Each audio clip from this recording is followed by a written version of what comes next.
like life is a ritual, you know? So that's what Tantra has really brought me to, that it's every moment is the moment, you know? So you don't need to go out of your way to create space to have another ritual. You are the ritual. It's the gift to be here and to be able to experience. And so let every breath be that special, powerful moment, because you can always call yourself back into your body and be in the moment. When I was living in Calgary, I remember like waking up at like 5 a.m. and doing these like really gross saltwater cleanses to like cleanse my blood and like pray to all the different directions. And good for you. That's like devotion. Yeah, exactly. But I guess for me, when it comes to rituals now, it's really just about being present with my inner awareness and what are my thoughts and what's it like inside of my body, and then observing myself out in reality and seeing how my little avatar participates with everything. Sometimes they're running through the forest screaming naked and going and jumping in the river, you know, or sometimes it's having a dance party and twirling around my living room, or sometimes it's doing deeper tantric practices where I can feel what that energy is in my body, what's showing up for me, whether it's anger or grief, or maybe I'm just too excited and I need to calm my energy down, but feeling it in my body, giving it a life, and then using sound, movement, and breath to relocate it or to use it as fuel to empower another area of my life. You don't always know what's on the other end. If you've never experienced bliss, then how do you know what it is? But continue with the practices because you're feeling curious about it and because it's feeling aligned. And then one day, just like in the Presence book, you're going to feel this whole shift. And I know that's happened with me so many times where I'm like, oh, I'm at the peak of spirituality right now. Like, it couldn't get any better. And then it's like I go through like a tower moment in Taro, like that's what they would say in Taro, where, you know, your world seems to be crumbling, where really it's just that you're detaching from what your reality is because you're ready to have another leap.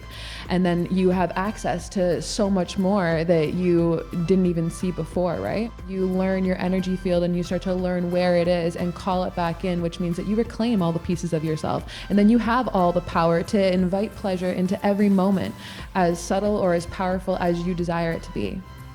This is a good episode. So,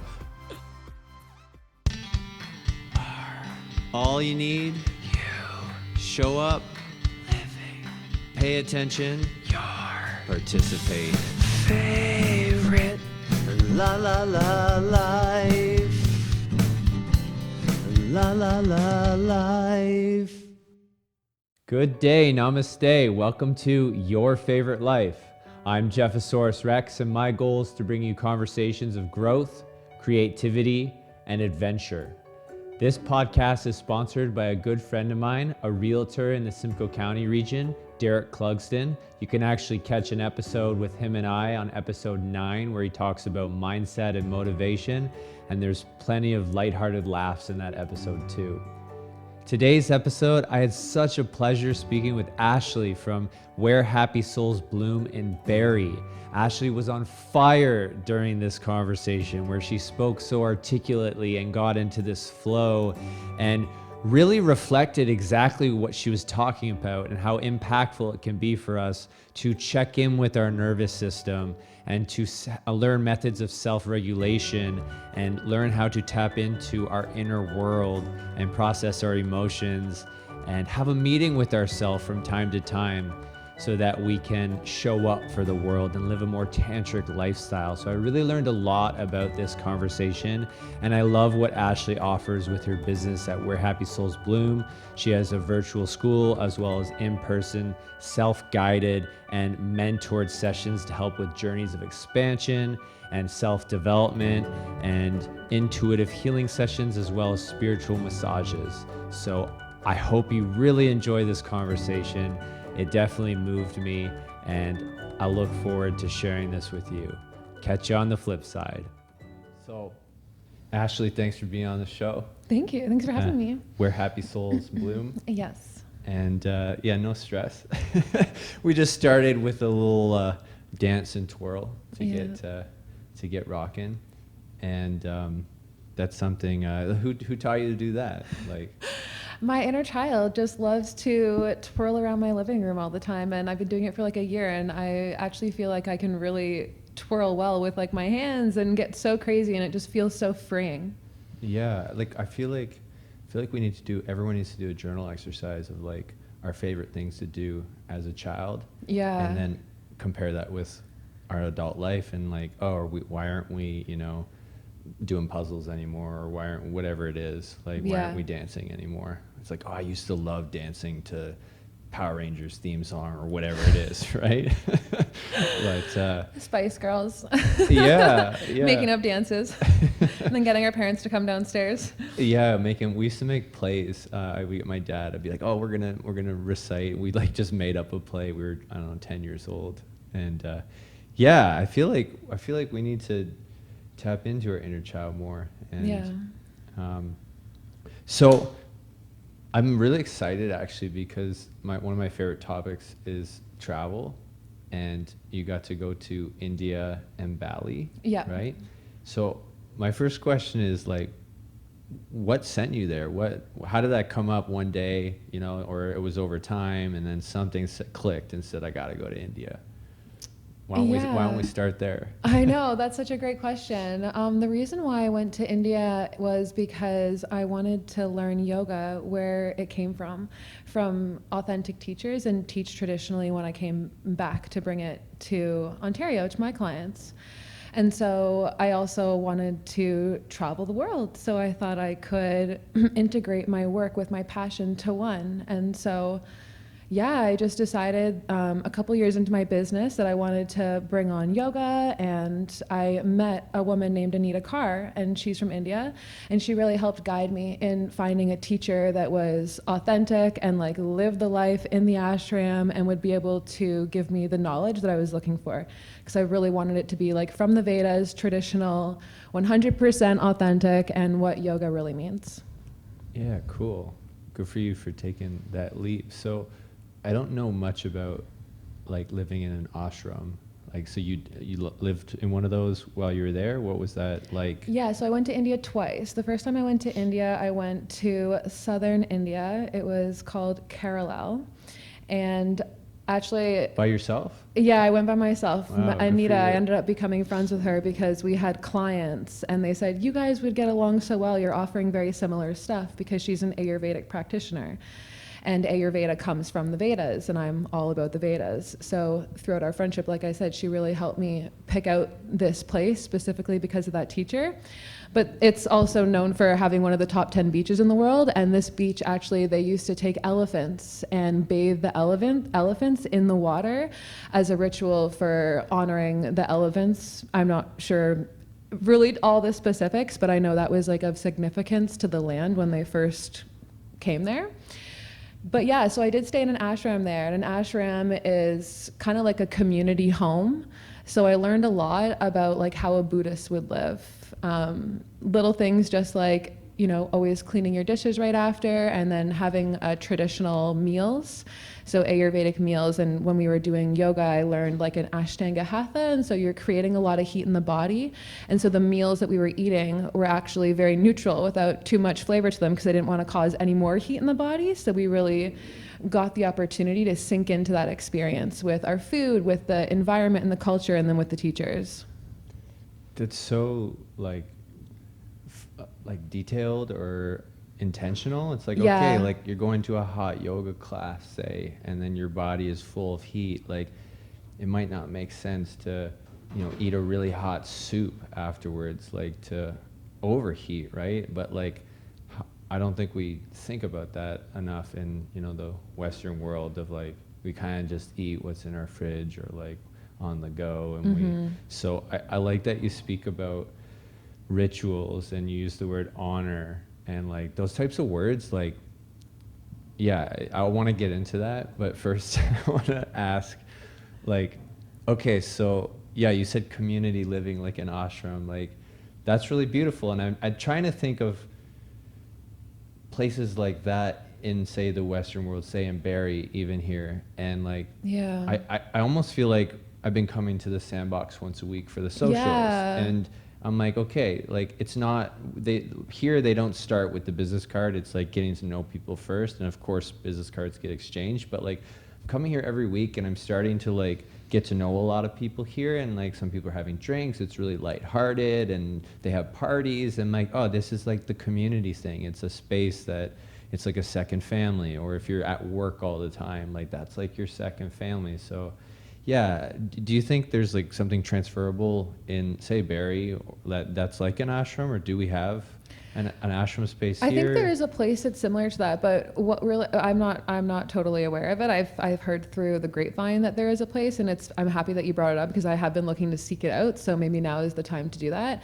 But actually, what was coming up for me when you were talking about the community here was that, okay, I'm so used to having like love all the time and hugging my clients and everyone just celebrating each other and being in such an uplifting, positive co-creation with other people.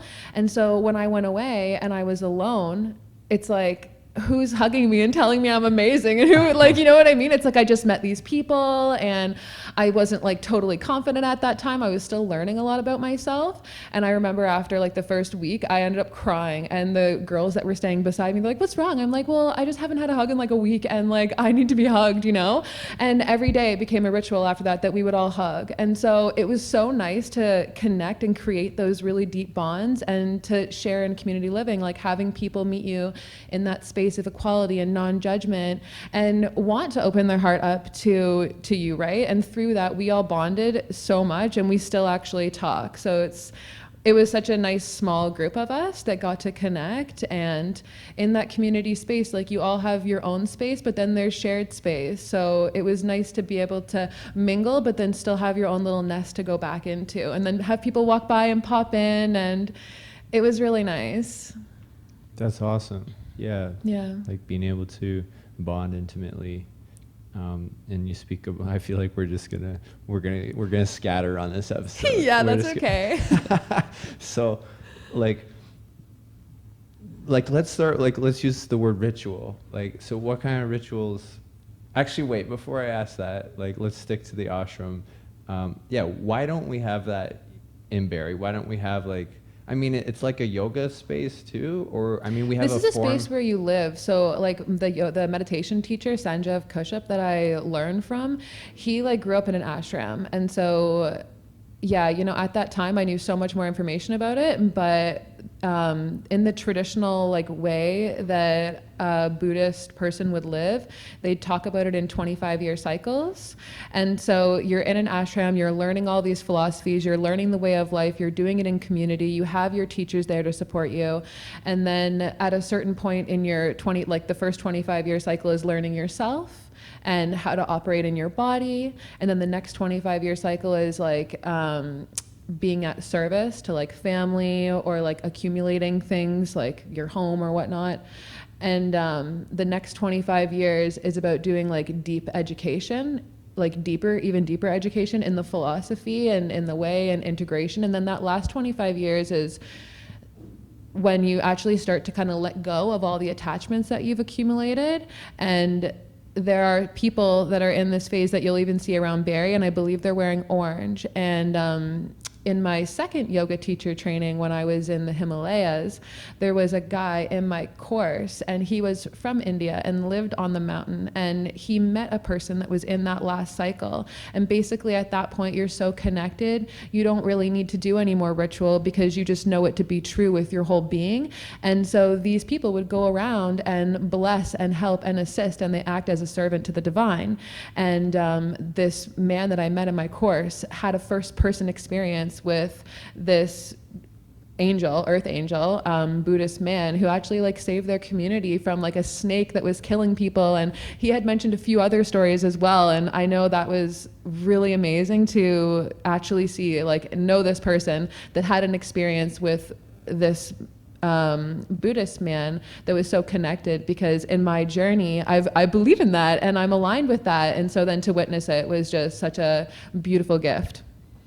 Yeah, that's 25 years to process like, our own body. Yeah, like from birth to 25, and I'm sure there's a few like refinements that can be made within that, but on a 100-year lifespan, that's how they've kind of categorized what you would do in that traditional life. Yeah, and then towards the end of your life, like serving. And yeah, I feel like that's something that when we look at our elders here, and you know, I don't want to say we put them in homes, but like, you know, I feel like they're not treated as important compared to other parts of the world. It's like, you know, these people have been on this planet for 80 years versus my 30 years. And like, you know, they've got a lot of minutes here. Let's hear their story. What can they offer? Like, let's respect them. And like, yeah, maybe you'd like to think that they're a little bit stubborn in their ways because they're older, but maybe that's not like, people in, say, India who are the elders, like, would you ever call one of them like stubborn? But like, you would never disrespect any elder in India. Like, even in my teacher training, my first teacher training, like, yeah, there's a hierarchy for sure, and it's beautiful. And the information that they're passing down are the information of these sacred texts, because they are gurus and mentors of these philosophies, and so they are held at high respect. And even just circling back to Sanjeev Kashyap, who was my meditation teacher, he was in that phase of his life where he was now at service. So he had a family, and he would leave them for like months on end to go and teach the way of life, right? And it was so amazing, actually, even because some people didn't really fully understand like what his examples were, because he has such a pure mind, because he's been aligned with this for so long. So I remember I was able to translate some of his examples into like modern day examples so that we could bridge the gap, because there is a totally different lens to look at life when you are exposed to that journey versus the Western journey. Just like you said, landing in a home, this is the way we are experiencing our way of life. But in India, the elder would be always cared for, and they constantly do ritual. I have a lot of Indian clients, actually, because I do a lot of chanting and things like that in my sessions. Cool. And even now I know that those clients of mine will do devotional rituals with their grandparents, where they wash the feet as a sign of respect, or they do the head massages for one another. So yeah, I love all those rituals that they do in their own community to create that strong bond within their family units that maybe in the Western world is a little bit lacking, which is why we're putting our grandparents or whatnot in these homes where that's the level of care they're being given. Yeah, I remember when I was in Belgium, I saw a little girl. She was like 6, and she was paddling in this rowboat. She was rowing the boat with like her 75-year-old grandfather, and I was like, that is the best photo I've ever seen with my eyes. Like, it's just, it was just a good bonding moment, right? And I wish I tried to do more bonding with my grandparents when they were around, and it was hard for them to, as they get older, and I don't know what it's like in those bodies. Like, I'm like, hey, you used to love line dancing. Like, let's go line dancing. And so, yeah, it's a different way of life. I wish I could have done more of that. And trying to like learn about your history, like your great grandparents, and like, who were they? Like, what are they passing down? I like that. Like, yeah, passing down your minutes on this place. What kind of, like, I think routines, or let's call them rituals or ceremonies. Like, I think those are really special. I've been doing this breathing meditation twice a day, so 15 minutes in the morning, 15 minutes at night. It's called the presence process. Mm-hmm. And as you're reading the book, he's like, don't worry if you're not feeling too much transformation. He's like, just make sure you sit down and do the breathing. Like, I could picture him, like, that's what his voice sounds like when I'm reading. He's like, just focus on the breathing. Don't worry about don't even worry about the readings here. Like, if it's not totally integrating. He's like, just make sure you do it, and then it'll eventually happen. Yeah. And so I wanted to ask you, and we could talk about that too, but I want to ask you, like, what kind of rituals or ceremonies have become important for Ashley? Like, whether it's a morning routine or like a weekly thing, or if it's spontaneous that you're Yeah, a lot comes up for me because it's changed over the years. Because even like you said, like, don't worry so much if you're having these quantum leaps right now, but over time, continuing with the practices, you'll see the results, right? And so for me, when I first started, like many years ago, like 13 years ago, When I was living in Calgary in my apartment, I remember like waking up at like 5 a.m. and doing these like really gross saltwater cleanses to like cleanse my blood and like pray to all the different directions. And good for you. That's like devotion. Yeah, exactly. And actually there's a YouTube that I always share with people who are interested in tantra, and it teaches you how, well, it says modern day examples on these, you know, huge philosophies so that you can really understand quickly how devoting yourself to the practice, you don't always know what's on the other end. If you've never experienced bliss, then how do you know what it is? But continue with the practices because you're feeling curious about it and because it's feeling aligned. And then one day, just like in the Presence book, you're going to feel this whole shift. And I know that's happened with me so many times where I'm like, oh, I'm at the peak of spirituality right now. Like it couldn't get any better. And then it's like, I go through like a tower moment in Taro, like that's what they would say in Taro, where, you know, your world seems to be crumbling, where really it's just that you're detaching from what your reality is because you're ready to have another leap. And then you have access to so much more that you didn't even see before, right?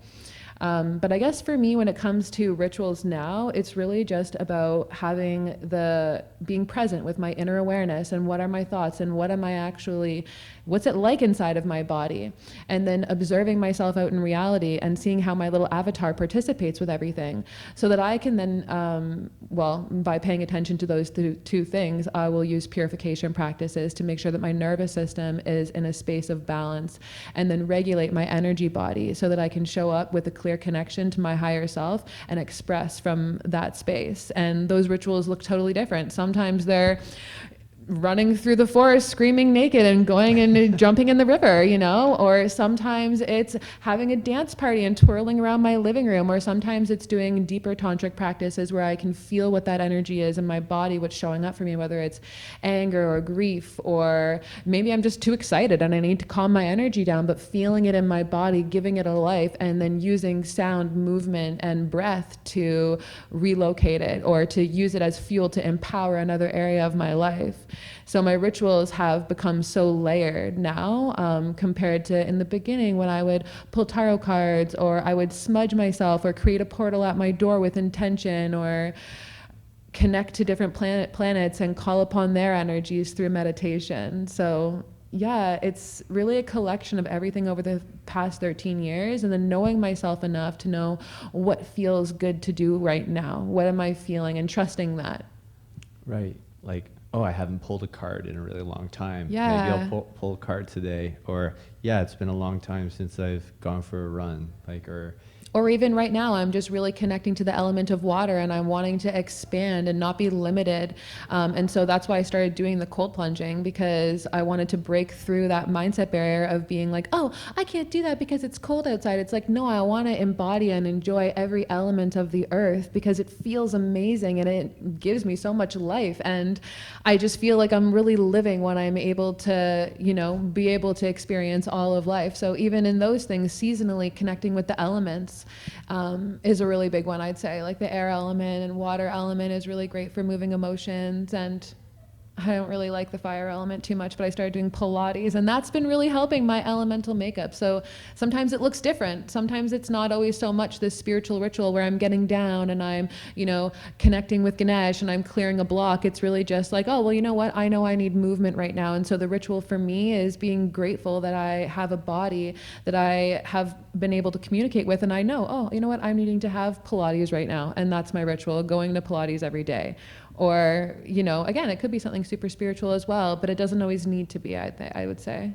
Yeah, it could be as simple as, like, when I eat my meal, I'm going to do it not in front of the TV. I'm going to go do it I'm going to light a candle. I'm going to, like, try and focus on tasting my food, smelling my food, like life is a ritual, you know? So that's what Tantra has really brought me to, that it's every moment is the moment, you know? So you don't need to go out of your way to create space to have another ritual. You are the ritual. It's the gift to be here and to be able to experience. And so let every breath be that special, powerful moment, because you can always call yourself back into your body and be in the moment. But so often we're scattered across the universe, right? Yeah. And so that's why Tantra is beautiful as well, because you learn your energy field and you start to learn where it is and call it back in, which means that you reclaim all the pieces of yourself. And then you have all the power to invite pleasure into every moment, as subtle or as powerful as you desire it to be. this is a good episode. So there's so much I want to say. Like, this would be my example. Like, if you were to, when we're done this episode and when you walk through that door, it's like a change of scene or a change of a moment. And so they say, like, every time you wake up, it's a new start at life, right? Like, you get a fresh slate. And, like, you know, you can go deeper to that and say, like, you know, every breath you take could be a fresh slate. But I think it's helpful, like, when you're new to it, to think about those changing moments. So, like, we're in this room right now. This is kind of like the present moment of where we are. But once we leave this room and you go to your next activity, or whether it's you're going for a meal or going to see a friend, it's like that transitional period are great moments to pay attention to. That, like, okay, like, let's check in. Like, how am I feeling? Like, yeah, exactly. And if you don't do that, you can get wrapped up in the scatteredness of everything's just all one, although that's a whole other conversation about, like, that also is cool. But if you're trying to learn to be more focused, like, those are good moments to do the check-in with the changing of a scene. I always like to look at it like a portal, and, you know, we made a commitment, we're here, we're having this chat, so this is a portal of life that we opened through dance, and now we're you know, we're in the portal now, we're co-creating, we're living it, we're creating the life, and then when we leave, that portal is going to be closed and we'll be able to come back into oneness with ourselves, right? And it's like, what is that like? What's it like to not be distracted by the portals that we open and close all day long, and actually just be with yourself? And you're always at one with all that is. You're always exactly what you need to be doing. You're breathing in each breath, you're exhaling each exhale, you're always in balance with the environment. But then, because we're in this manifestation, we're in this reality where it looks like everything is different, we can get confused and we can think that because of judgments and things like that, that we're out of balance, right? But in Tantra, we always kind of come to that belief that, like, you know, we are always in balance because our body is enough. And as we breathe, we put out life for others. And as we breathe in life. And so just through that simple act, we're always doing exactly what we need to do, right? The reason why I kind of go into that is just because in those transitional moments, I feel like that's where people can go into the past and start to self-reflect and pick out all the negative and then be anxious and then want to fill up all their space with different things to do to distract themselves from who they are. And the first thing that you'll have to overcome in Tantra is really being with that, being in the transitional space. What's there? And uncovering that will open you up to all the seeds that you are going to plant in your garden, and we'll see what wants to bloom and what doesn't want to bloom, and what you want and what you don't want. And I think that what really gets people away from being able to deepen their human experience, which is the path of Tantra, is they don't want to walk into those space moments. Mm-hmm. And they want to stay in those portals that are fun and creative and with others, so that they don't always need to, you know, see what's inside of them, whether it be good or bad, you know? Yeah, it's actually pretty neat.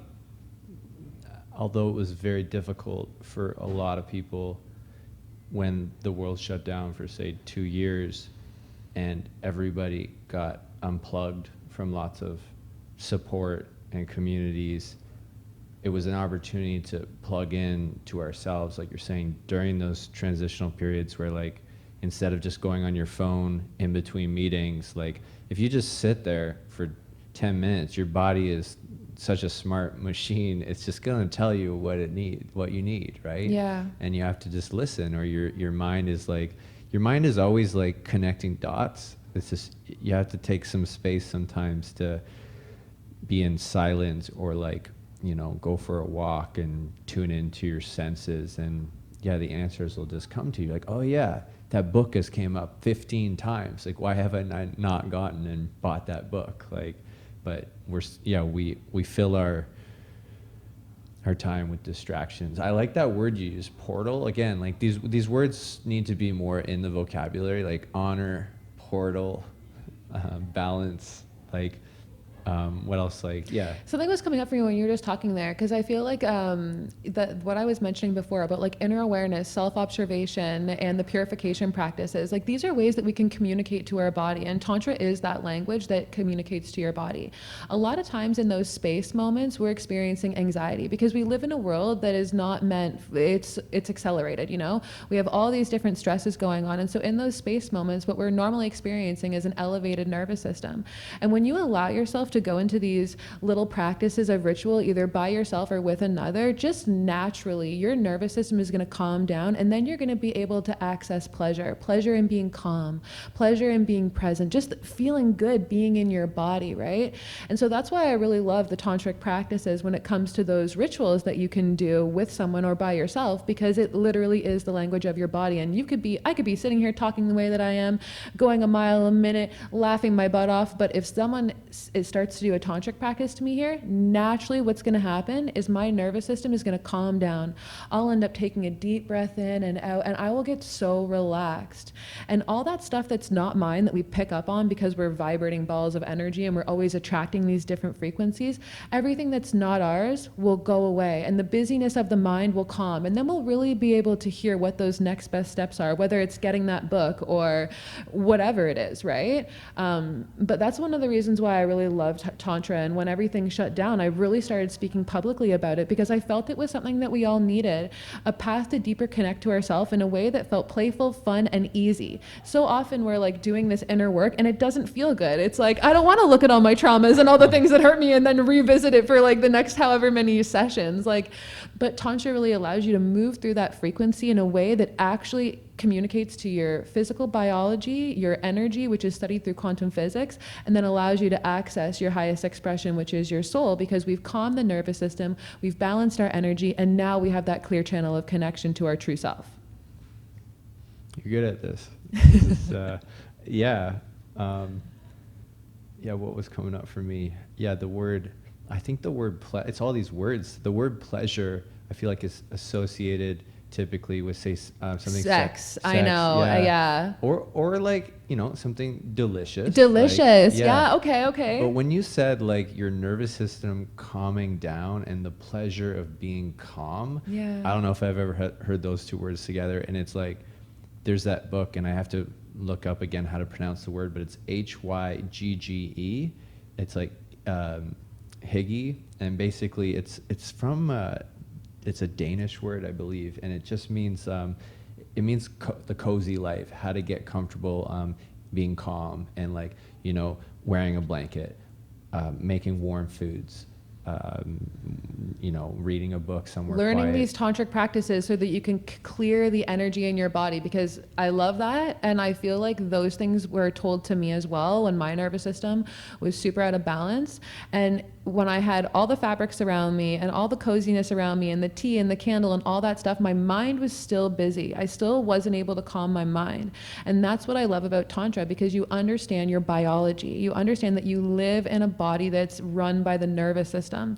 And then you learn how to manage your energy body through practices, through meditation, through tantric rituals like movement and yelling practices and all these different ways, so you can actually release the energy and then enjoy a space like that where the fire is lit and you have your drink and you have all your cozies. And I get so passionate about that because I feel like that's the part people are missing. Like they'll be like, oh, I can't meditate because my mind is busy. It's like, that's perfect. What are you thinking? Let's get to know you. Let's write those thoughts down. What's in your mind? What do we really need to be thinking about? And like, why do you keep thinking about the to-do list or something that doesn't matter? And let's move that energy out of your body through these practices so that you don't have to hold on to it anymore.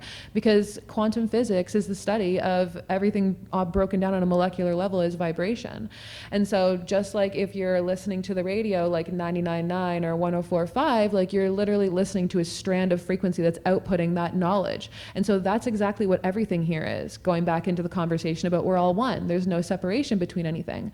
But I always kind of say like, well, this is my base station. So my soul lives in this little base station, and whatever this base station vibrates out, I'm going to feel as emotions, because that's how humans connect with their environment. But are those really even my emotions? Like, are those my thoughts? Or did I pick that up because I'm moving through an energetic environment and I'm trapping that, right? Just like when you go into a room and you're like, oh man, I think there was a fight in here. And then like, you're weird because of it, like, learning these different practices that allow you to separate yourself from another so that you can stay sovereign in your own human experience and regulate that human experience so that you can be in pleasure all the time. You can be in pleasure watching someone, you know, do whatever in front of you, knowing that you're showing up authentically to you because you're regulating your body. You have a pure channel of connection to your higher self, and you're in that space of clarity. That's really that journey of what Tantra has done for me and so many of my clients that have worked with me. Cool. I went off there, you know, as I do. No, that so yeah, in the Untethered Soul, he says, your mind is just trying to find a place to settle. It's like energy that's moving, and whether it's like journaling it out, talking about what are you thinking about? Yeah, you have to find a place for that energy. And then decide, is that actually my thought? Like, I've been talking about that a lot this week. Or did somebody say that to me? Like, yeah, or is that from you're such a bad singer, and it's like, I'm a bad singer, I'm a bad singer. And then is that from the old paradigm? Is that from you when you were a kid, or you when you were in that last relationship, or you when you were in that marriage, you know, or you in that job? Like, is that the you now, and is that the you that you're creating that's going to be the you 10 years from now? Because I'm always looking to be existing in the version of myself that's 10 years from now. You know what I mean? So if I have a thought and something triggers me from my environment, I'm going to feel that. And I'm going to be like, whoo, yeah, what am I feeling here? Am I feeling some fire? Am I getting hot? And am I feeling sharpness? Is my mind getting busy? And then why? Why is something in my environment having that rule over me enjoying my human experience, right? And then really understanding that by asking yourself those questions of curiosity to then decide, because that's the tantric journey, is overcoming the ego. You get to choose if that's your thought or not, right? And then by having that conversation with yourself, you get closer with your values and beliefs, and you build this unshakable bond with yourself that's undeniable. And after so many times of devoting yourself to these rituals and these practices, you then no longer need them, because it's undeniable, the truth of what you are and who you are, and the knowing of that, and then nothing is able to really shake you or rock you from that, right? So it's a beautiful journey that has many layers that can go to the rituals, to the first steps, and then all the way into the lifestyle and just the flow of being in that state of just, I know I'm protected, I know I'm here for a reason, I know that whatever I want is always on its way to me, because I'm connected to the elements, I'm connected to the air, I know I'm at one with everything. So if I want something, I can just breathe it in, because everything's energy. And that's like the really becoming, having that tantric lifestyle, you know? Yeah.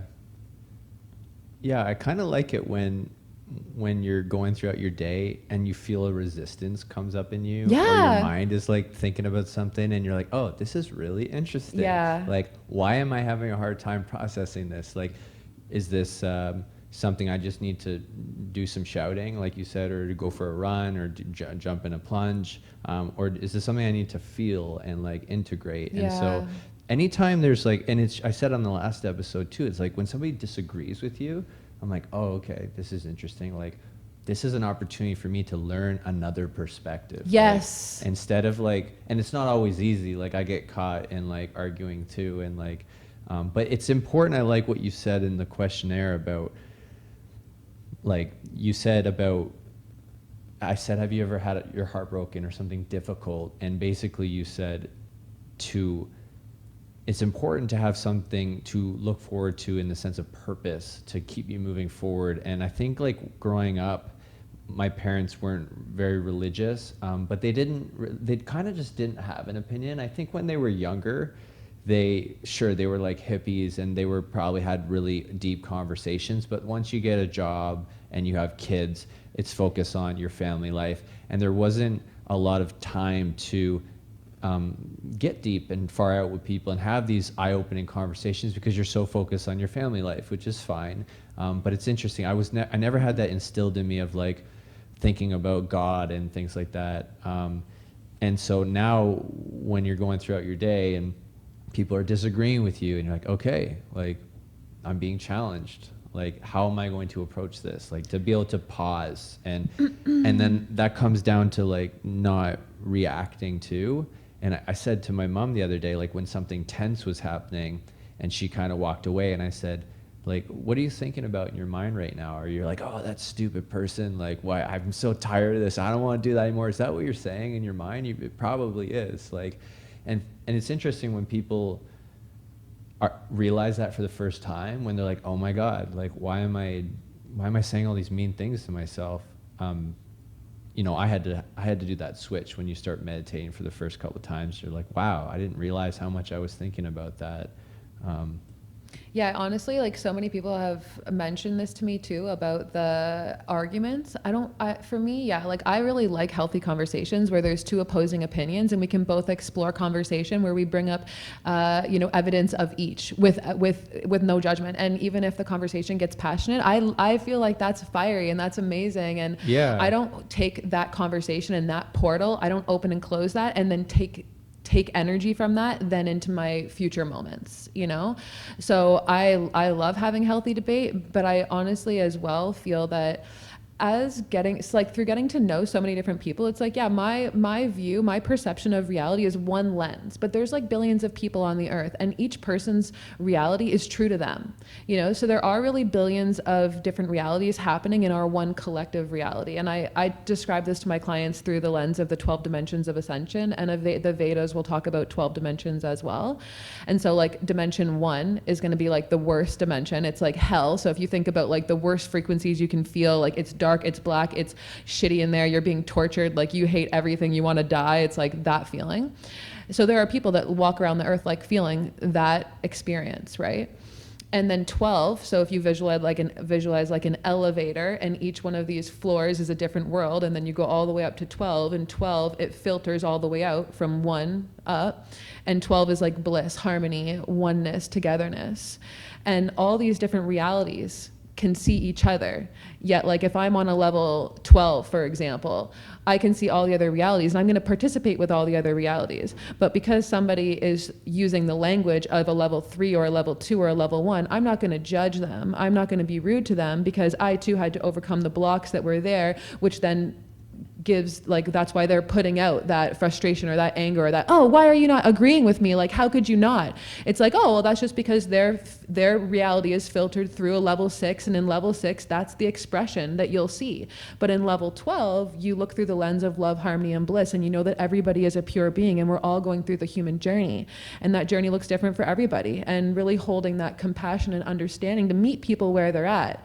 That's another thing that Tantra has really given me through those purification practices, and just understanding that it's it's deeper than that, but I hope you can understand a little bit of what I'm, meet people where they're at. That's meet huge. People where they're at, and understand that, like, you were once out of 4, you were once out of 3, or you were once out of 6, and really opening up your lens to have room for everybody, because there's wisdom to be gained in all of it. And even if you are in a level 12, like whenever you stop growing, and then you start to fall down the ladder. So you need those energies of level 1 to give you that prick, and to give you that, little burst of curiosity within to see, oh, is there a growth edge there? Is there an opportunity for me to expand more here? Instead of being like, oh, that person's an idiot, I can't believe they disagreed with me, or, oh, you're mad at me now because of that. Instead, like, the blame game. Yeah. And really in Tantra, it is about being present, and being present to what's in the unseen. And so sometimes just offering space for everyone to hear who and what is being said, so that they can process on their own, and then coming back into a connection. Like, I teach this healthy conversation tool, which is really powerful for couples or individuals who are just, I used to get really anxious if someone came up to me and was confronting me, or even when I first started my business, like if someone tried to ask me to do a lower price, like I could get really uncomfortable by that type of interaction, right? And the conversation formula that I teach, it makes it so easy so that your nervous system is calm now in difficult conversations, and you're able to get your point across in a way that feels good and aligned to you and feels good to others as well. So even if you do have a difference in opinion, the way that you're able to translate your thoughts to them goes in with ease, and they're able to accept and opposing an opinion, versus maybe before in the approach or in the way, the language that was used, that would have offered a conflict, right? So it's really a bridge to gap. Where is the person you're talking to now, and where do you really want the conversation to go?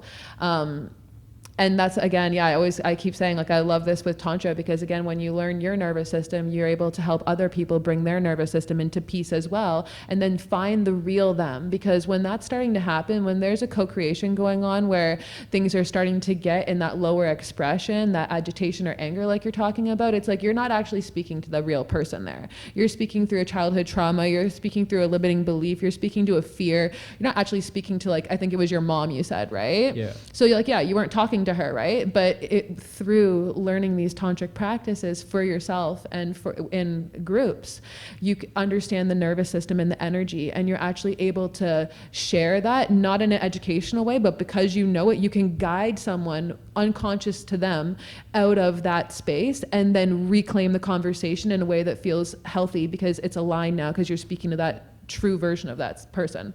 Does that make sense?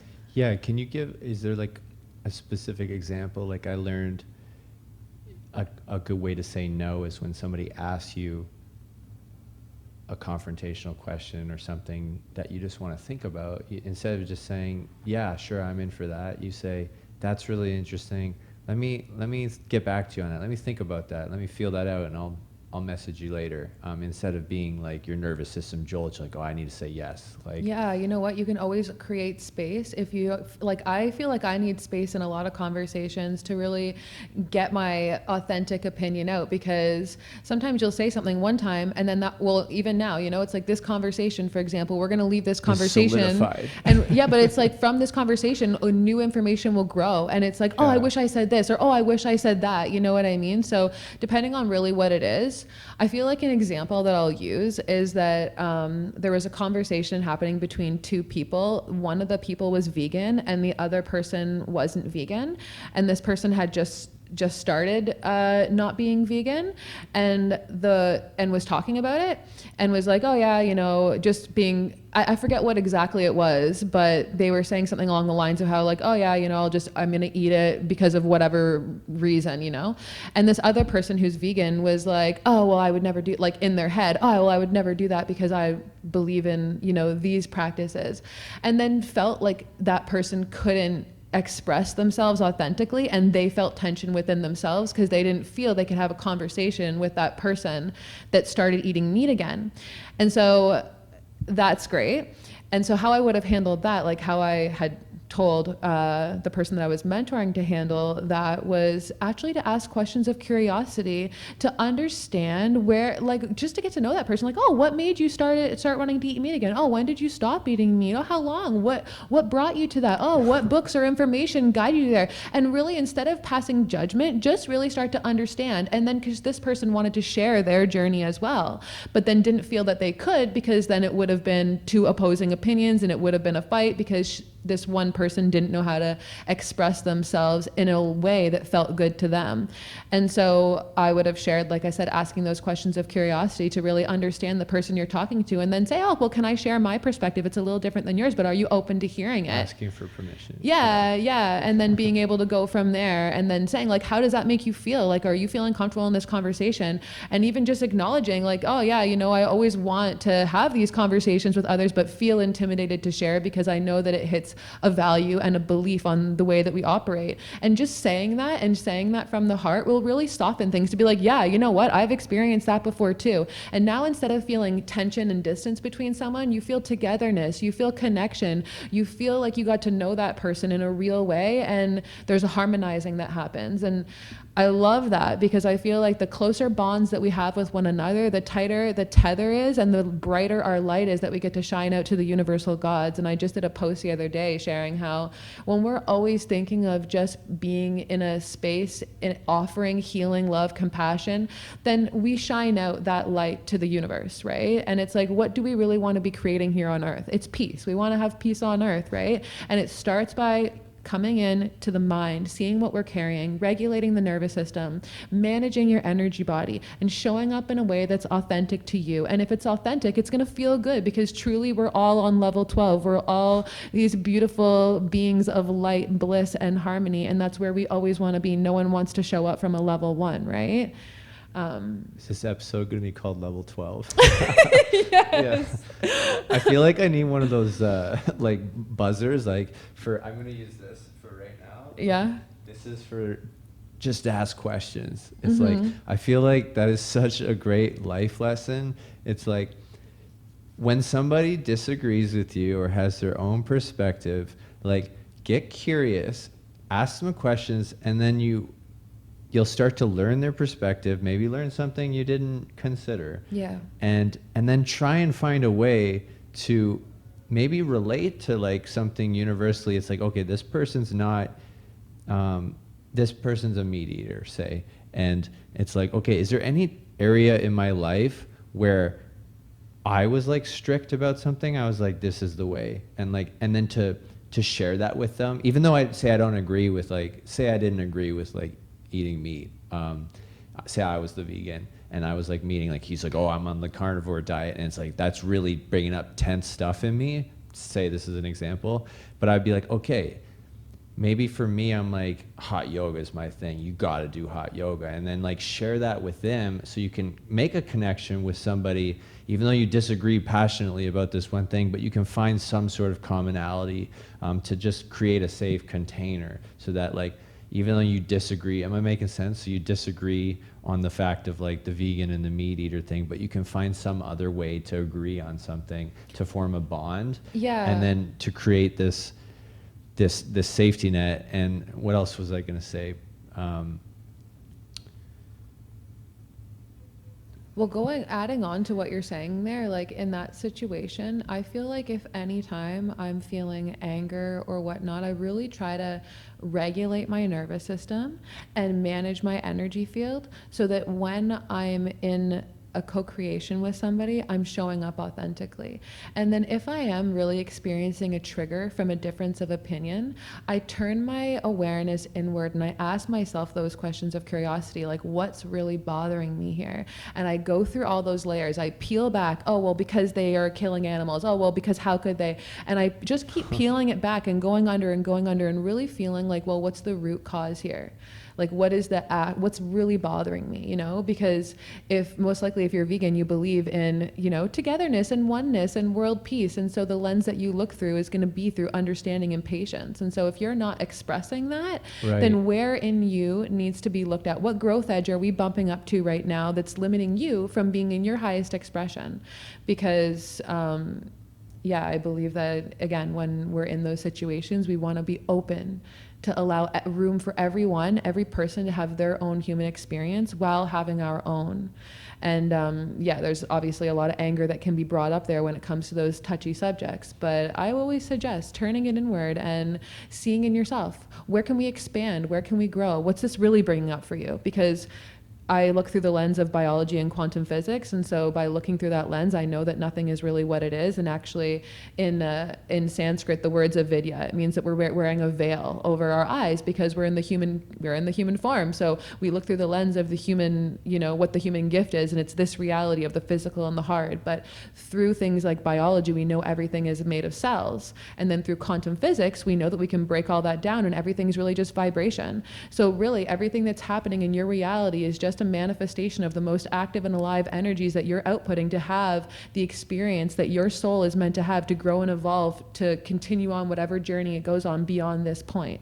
So I don't really look at things through that lens. I look at things through this infinite lens, which is that there's obviously a lesson here for me to be growing from within this situation if there's a trigger there for me. And I might not uncover it right there. It might be unseen for a while, but instead of projecting onto somebody else, I take that for myself and I plant that seed, and I ask my angels and my guides and the elements and the creator to show me a clear path of understanding to why this is being shown in my reality. Because if I'm living in level 12, it feels like heaven on earth. I'm on the penthouse suite. It's all good up here. And so if I'm bumping into something, it's because, oh, that's where, you know, in the Mario game, that's where all the coins are. So I'm ready to get some more coins. I'm ready for some growth, you know?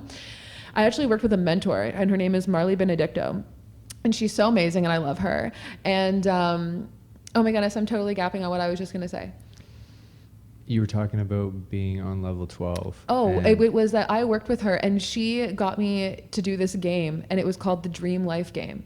And with my belief of quantum physics and biology, and then with her Dream Life Game, it really gave me another perspective or another lens to look through when it comes to looking at reality. Instead of looking at reality through this collective lens that we see, you know, we all know what the society acceptable things are.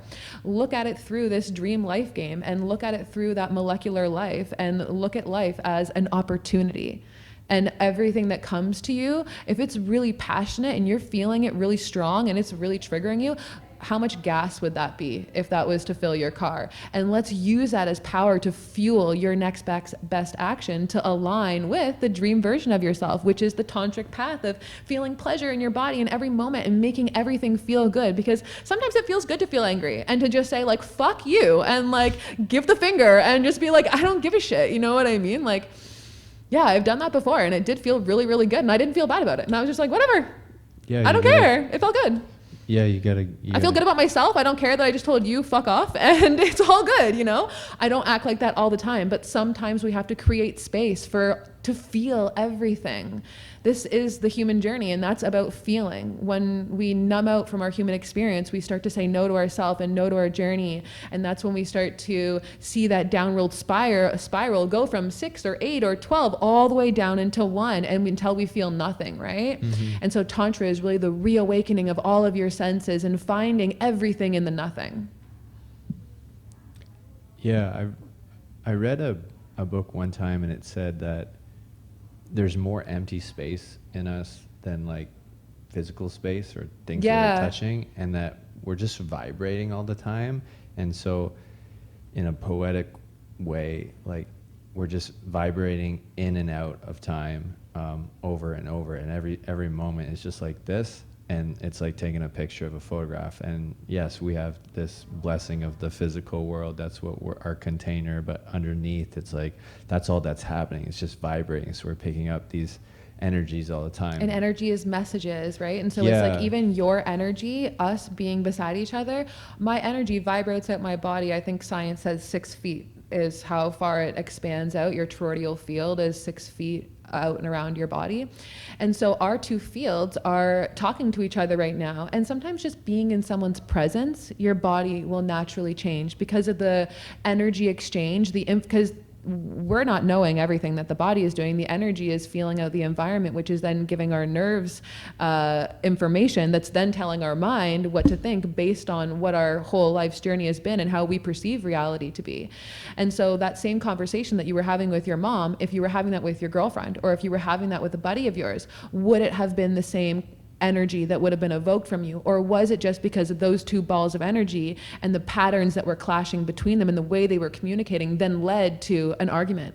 But like I said, if you have, for example, couples that I work with, I get them to do different tantric practices, and these practices bring their body into care, trust, nurturance, safety, unconditional love, understanding, patience, and these are very healing energies. And so if you were having a conversation that was super triggering when you had with your mom, but then you have that conversation with your girlfriend, but majority of your energy is that type of energy, most likely that one friction isn't going to agitate so much that you're then moving into that dysregulated nervous system, because you filled that spectrum with those healing, loving energies that support life for tricky conversations to be had. Whereas if that platform wasn't taught in the family dynamic, there was no way, no form set up to have healthy or to have difficult conversations in a healthy way, where then you gave love to the nervous system after, so that your nervous system knew it was safe to have those conversations. Like I said, it might look differently. The outcome might look different based on who you're speaking to, because of just the patterns, the frequency that those two balls of energy, human bodies, are outputting, and then the way those two are connecting. Because a lot of times it's not even really so much the words, it's the energy behind the words. Like sometimes saying nothing is more powerful than saying something, you know?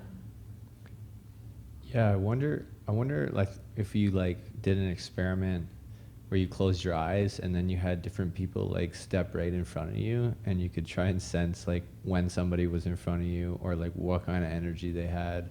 And yeah, I've done that before with like, I had a friend like in the corner, and I was over here, and I said, okay, like when you're looking at me, I'm going to try and guess and see if I could sense. Yeah. Like, you know, when you feel like you're like, somebody's looking at me. Like, yeah, because their energy is directed to you. And that's another thing with Tantra, is that you'll actually learn how to reclaim your energy. A lot of times our energy is, like I said, scattered all over the universe. So Joe Dispenza will talk about a breath where you breathe down into your belly, into your root chakra, and you engage the lower part of your body. I will teach it by engaging these two different locks. So engage your reproductive organs and your anus, and you squeeze.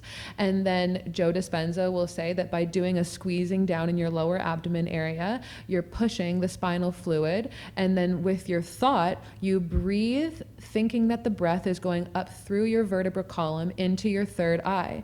In the Vedas, the vertebral column is the pathway for Kundalini life force energy. It's called Sushumna. And this energy will flow up, go into your third eye where your pineal gland is. Joe Dispenza will say this naturally feeds your brain. So you're going to have more receptivity, more clarity, more regulation. Your hormones are going to balance. You'll see every benefit because the pineal gland is run in the nervous system, and the nervous system runs your whole body. In the breath that I teach, I love to do the addition of holding at the top of your breath for 5, and then you'll feel this ball inside of your crown. And when you exhale, you'll feel that ball go out of your crown and pour down and around your body. That's your toroidal field. So building a connection to your toroidal field, having awareness of it, it is there, it's documented, and I invite everyone to go on a journey when it comes to finding that, because when you master your toroidal field, it really makes a massive difference in the way that you operate in this reality, because then you become the ruler of your kingdom, the ruler of your life. So when you have an awareness of your toroidal field, you'll know when your energy is extending out to somebody else. And I know that in my couples, when I've been mentoring couples, having one of the partners regulate their energy field has then allowed the other partner to feel space in the relationship now. And they've been able to bring back intimacy into their relationship, where before one partner was feeling really resistant to it because they felt, even though the other partner wasn't doing anything physically, they felt the other person was just smothering them. And then just having that other person bring back their energy really, really made a huge, huge difference.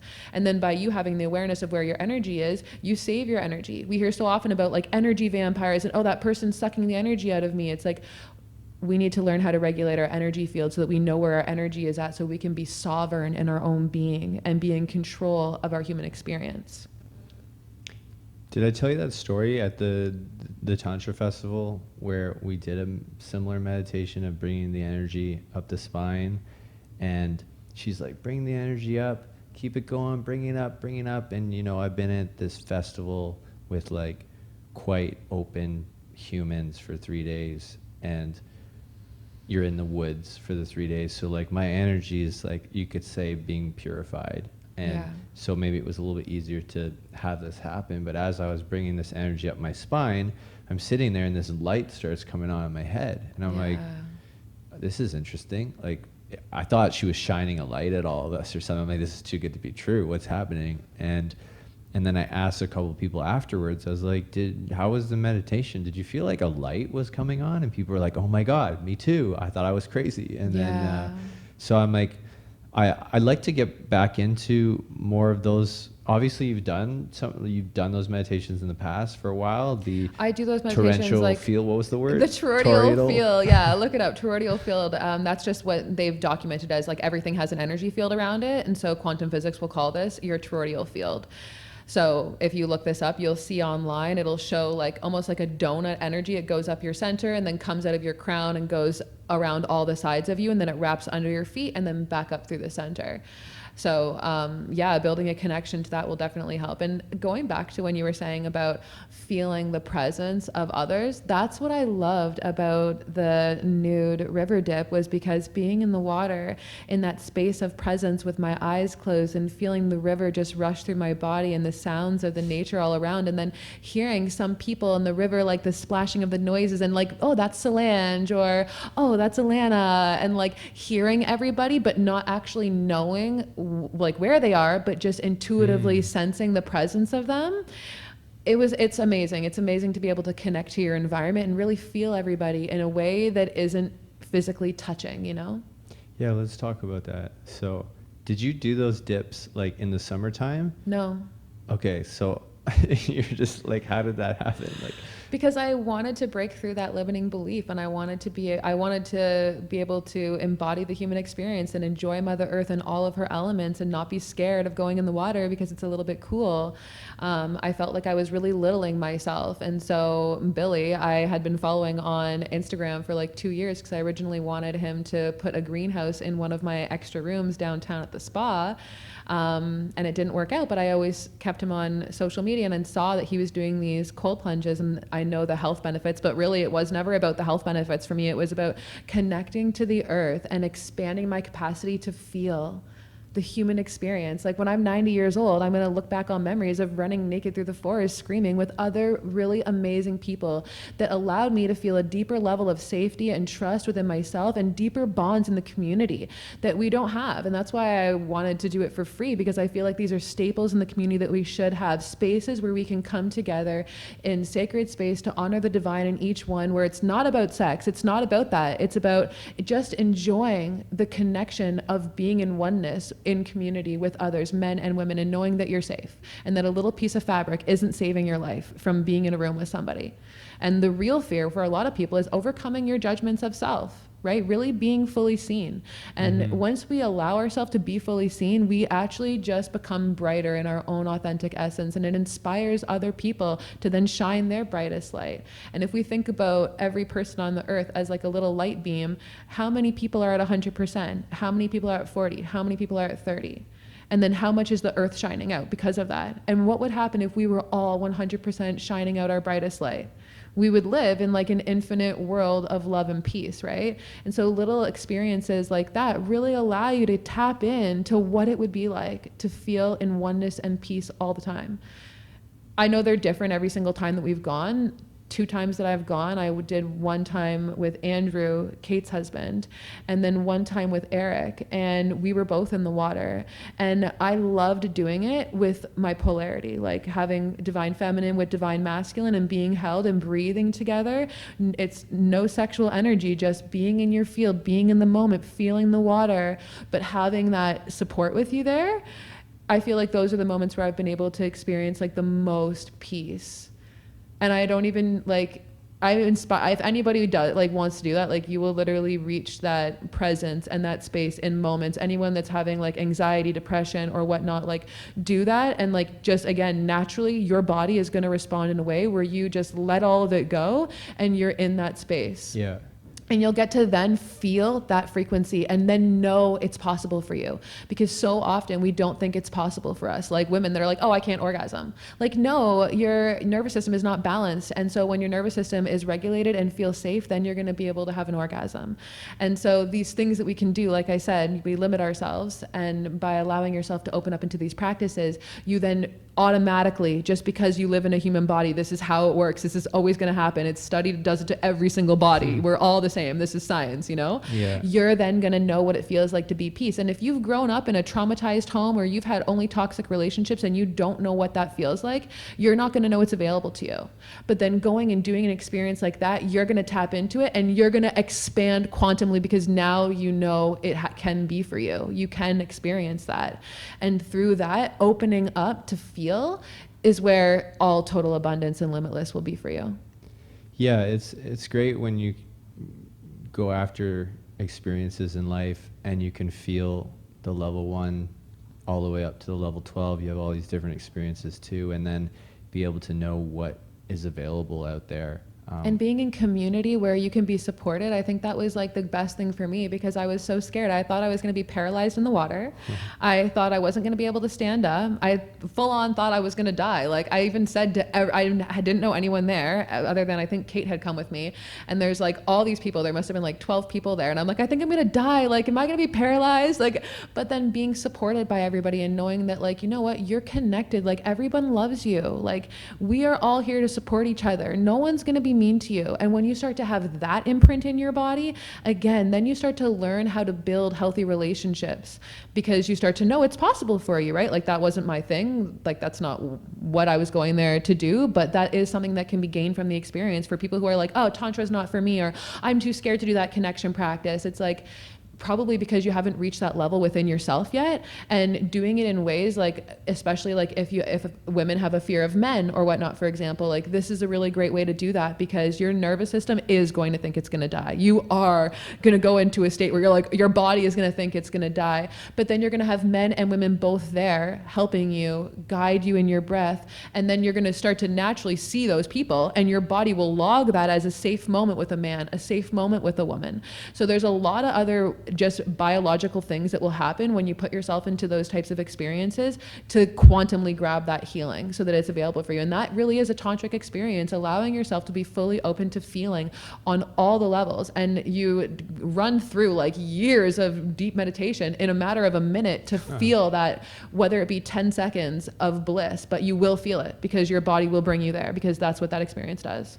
Yeah, you know what's interesting is, yeah, it forces you into presence. And in 2015, I made a vision board, and I put a picture of a girl and a guy running in the woods naked, and because I thought that would be like a really freeing and liberating thing to do. And like, I'm like, yeah, I just want to run, because like, we're only ever naked when we're like with our partner or by yourself. Some people don't even get naked in front of their partners, right? Like some people are really not okay being naked. Yeah. So like, it was interesting. I wanted to say, like, the first time I did a big group cold plunge in Aurelia and we walked into the beach together, it was interesting because I'd done it like 5 or 6 times, but I was interested in everybody else, like their experience. So I was paying attention to people's facial expressions and making sure everybody was doing okay. And by doing that for a solid like minute and a half, I wasn't even focused on me, which was interesting. And then I got out, I'm like, oh, I wasn't even really present with myself. I was like a bit distracted. So fast forward to kind of when you do the plunge by yourself, like when we did it in the tub, and you're with one other person, it's like, yeah, that's also supported too, but it was more present. You're in your body. And I think that's what I love about cold showers and doing the cold plunge, is it really brings you into the present moment. It makes you focus on your breathing, just like hot yoga, like the whole hour, you're like focus on your breath, and it's like a whole 60 minutes of breathing. And like, that's what I love about it. And I think like the first time, sometimes I say yes to things, and then when you actually like get there, you're like, oh, okay, maybe I should have thought a little bit more about this. But I'm like, I'm here. Like for the nude one? Sure, yeah. So for me, that's the experience that I like most. I find like I love Aurelia, and I felt like that community is super supportive. But I really, you're right. It can be distracting with everyone there. I feel like we're all so excited, and it's like really fun, and people are jumping in, and like it's cool. It's cool. It's a great way to do it, and it gave me those first steps of being able to be empowered to then go and do, because I have friends that like Solange that does do that, and I would have felt safe going with her as well, but I'm really happy that I started off in the community with Billy and Vita. But my favorite way to do it is still in community, still together, but at night, nude in the forest, in the river, because having the element of having no like light, your senses are automatically heightened. And there's that other subtle energy that's there as well, that's just like more present with yourself and your senses. But there's another element there that I'm not describing. But yeah, I find always in that experience, I am focused on myself and the earth. And I love it that way the best. Yeah, I totally agree. When we were walking, I love when you said that. You're like, oh, like, you know, as we walk down the path, it's a warm up. It's getting us ready. It's like your nervous system is like getting a little bit calmer, hopefully. And it's shifting. It's shifting into to like a heightened sense of awareness. Yeah. It's steady. It's like the wolf, like the leader pack wolf. I always use that example for divine masculine, right? Because he's like looking out and monitoring, but he's steady and he's grounded and he's calm and he's not reacting, right? He's just in that observation mode, but yet very present with himself, his breath, his body, but yet still present with the things around them, but not in that uppity, excited way, like when we're cold plunging in Aurelia and people are jumping in and it's all fun, right? It's another way to experience it. All the experiences are pleasurable and all of them are amazing, but they all add different things to the stew that equal the flavor of its, diffusion into your life, Yeah, I like what you said about connecting to the earth in the forest, because that's what happened for me. Like when we undressed, and then I was focused like, okay, we gotta go in the water now, and it's like raining. Oh, it was like pouring rain. Yeah. It was crazy, but you didn't really. But I felt like that was really cool too, It because it was like it cleansed. Yeah, it was, and then like I was really, and a part of me that the mirror kind of went on myself for a second, like you're saying, because we're like, taking off the clothes. So now we're taking off the Yeah. veil and we're taking off the mask. And like Yeah. I talk so often about how it's like we decorate our avatars with these clothes because it stimulated emotion through us that we want to project out into the world. But is that really you? You know, it's like it's the mask, even this millimeter thick fabric, you know, it's a mask to project out to others what I want them to view of me. But when we take it all off, you can't hide anymore. And you really have to be with your own self, right? And so that's where the element of being nude really, you're right, adds that presence. Yeah, and then and we walked in together, and it was like it was kind of cool with the forest all around you. Yeah. It felt like this little oasis. Yeah.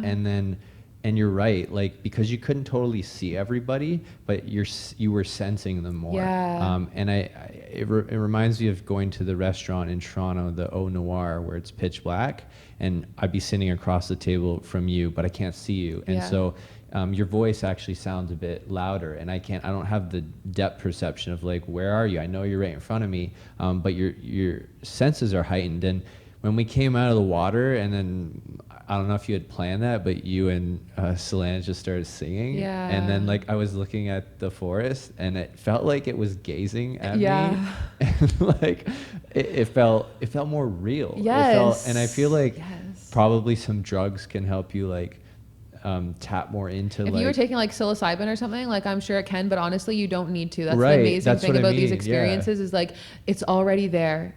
The energy is already there. But when we don't believe that there's anything in the space between you and I in the air, when we believe in this hard two-dimensional way, we restrict ourselves from opening up to all that is really in the space, right? Oh, it felt like a photograph, like, or when you two were singing, it felt like this moment was it was like a little ritual, or like we were able to pause the moment. And like that, it was kind of neat as we were just sitting there, and it was still raining, but like we weren't cold yet. And and we were kind of standing there, and I'm like, this is kind of cool. Like it's like we were able to create a container. A portal of life. It was closing up. And at that moment, we were able to just saturate and allow ourselves to bathe in the energy of oneness, of Mother Earth, of being in community and safe, sacred space without judgment, and feeling the gift that blossoms into us, right? Like, what a beautiful blossom that was. And we didn't plan that, but you'll notice that like as you come together multiple times with people, you just start to harmonize, and things just start to fall into place the way that they do, right? And Solange and I have actually made a commitment in our friendship to do these practices and to reach a certain point within our dynamic so that we can share this out into the community, invite people in to experience these once in a lifetime opportunities, because each time you go, it will be different. Like it's every single time it has been radically different. I've gone alone with people, I've gone in group, I've gone by myself, and it's always been a different experience and always beautiful, right? But I really love that presence practice and that connection practice, and totally encourage it for everybody. Beautiful. Yeah, I think swimming in nature is so powerful too. Like the element of water and having the river wash by you is naturally going to clear you. Like we're 70% water, right? So we are all the energies that water has, and we connect to it so well. And in Ayurveda, water is your emotional body. And so if you are feeling a lot of emotions, then just really bathing in water, if you're going to do it in your house in a tub, then it will actually soak up your emotions. So you want to have a shower after to clear anything that might still be within your being. But the river is really great because you can sit there and you feel your body in a way that you don't normally feel your body, and it just naturally cleanses you. So I got a quick question then. Like, okay, 2 questions. Is at any point, like as the cold water swimming becoming more popular, it's like I wonder if there's ever a line where it's like, bro, that's not safe. It's like, or is this new thing where we're gonna start walking on coals eventually? Oh my that's gosh. gonna be the new thing. It's like fire walking. Like, yeah, I don't know. I don't know. Oh my gosh. It puts you in the present moment. Well, I hear people are doing like 10 minutes. Like there's a lot of people in that community that are really pushing themselves, and I feel like the way that Solange and I 45 minutes. And I wish I could do it for that long. It's so amazing, but I think the real the way that I would describe it in tantra is really about listening to your body and what is your body saying how long you want to be in here today, right? And it's like even when like we're all scattered in there, and then like Eric and I came together in that one the one time that we went, and it was just natural, we just came together, you know? It's like, yeah, just letting everything unfold the way that it does and allowing your body to sense what feels good to you in that moment, and honoring and trusting that, and not getting in your head about what you should be doing and you have to do it for this. Just really listen to your body, I think, is the real takeaway from the way that I'm sharing that experience, and to align it with tantra, because it should feel good. It should feel good. Obviously in the first couple times, yeah, you're going to be stressed out and there's going to be like things you have to overcome there, right?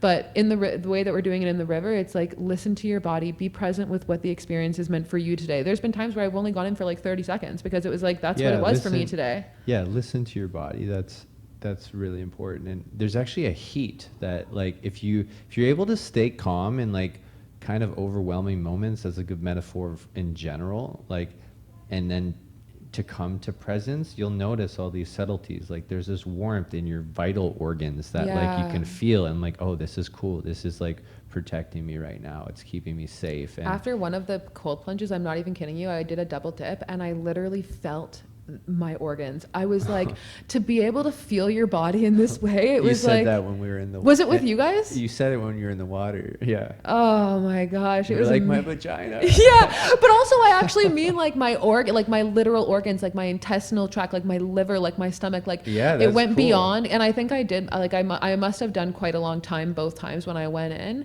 And that's another thing, right? Is like, I've had clients say like, oh, I'll be like guiding them through what I call a kosha meditation, where they start to bring their awareness from all around them to deep within them. But when I start to get them to relax the muscles on their toes or their feet, their legs, I'll know how deep they are, because I can sense the energy. We can all read the energy, right? And we all have the ability to read the energy, and we all have the ability to learn to read the energy. And so that's why me as an intuitive healer, that's what I'm doing, is I'm reading the energy to understand the depth that you're at, so that I can bring you from where you are now to where you want to be. And in this specific situation, I knew there was some block for my client. I said, like, what's happening in your head right now when I'm asking you to relax these parts? And that client said, oh, I'm listening and it's relaxing. And when I said, oh, can you relax your toes or your feet? They were like, oh, I can't feel them, so I don't know what that feels like. And it's like, yeah, that is a common thing for people. It's like, oh, they don't know how to like feel that part of their body, because they're not living in their body. They're actually outside of their body. And transformational breath is where like I kind of tapped into that a little bit within myself, because I did a very deep transformational breath experience. I was doing breath coaching and I was doing a lot of transformational breath. And in this one session, what they say is like, they leave your body and you go and you do the work in the other realms. And so I had done that. And in that state, you have this crazy awareness in your body. It's like, you're aware that your body is there, but you know you're not there. And it's like, you're just feeling your body exist, breathe and beat and do what the body does, but you're not in it. And you feel this, you feel that you're not in it. And this was the first time I had ever done that. And it was with a woman named Giri, and she was a traditional lady, lived in an ashram. Like, she's the real deal. And I can give you like their information if anybody wants to find her, because like love her. I did like lots of training with her and her husband Govinda. They're really amazing facilitators.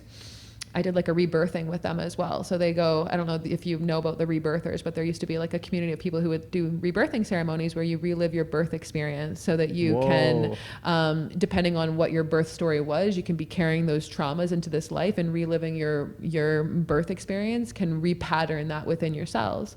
And so Judith Kravis is the creator of this breath, and she's got like a metaphysical degree, and she's traveled around the world doing this breath on so many people. And she's come up with the transformational breath and the ways that you can do it. And yeah, in this one breath session, like I said, I had left my body to go do the work.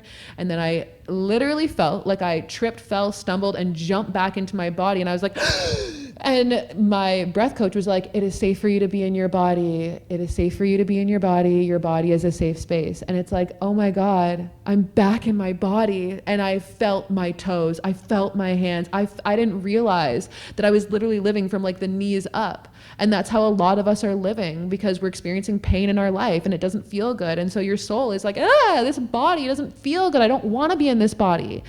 And, yeah, so doing things like the cold plunging allows you to reconnect with the frequency, the energy that's in the cells that are in your toes, so that you can feel in your body fully and notice the sensation of the earth below your feet, in the water, the mud around, and the waves rushing by, or just walking your steps of life and feeling all of you, not just in your mind or not just your heart beating, you know?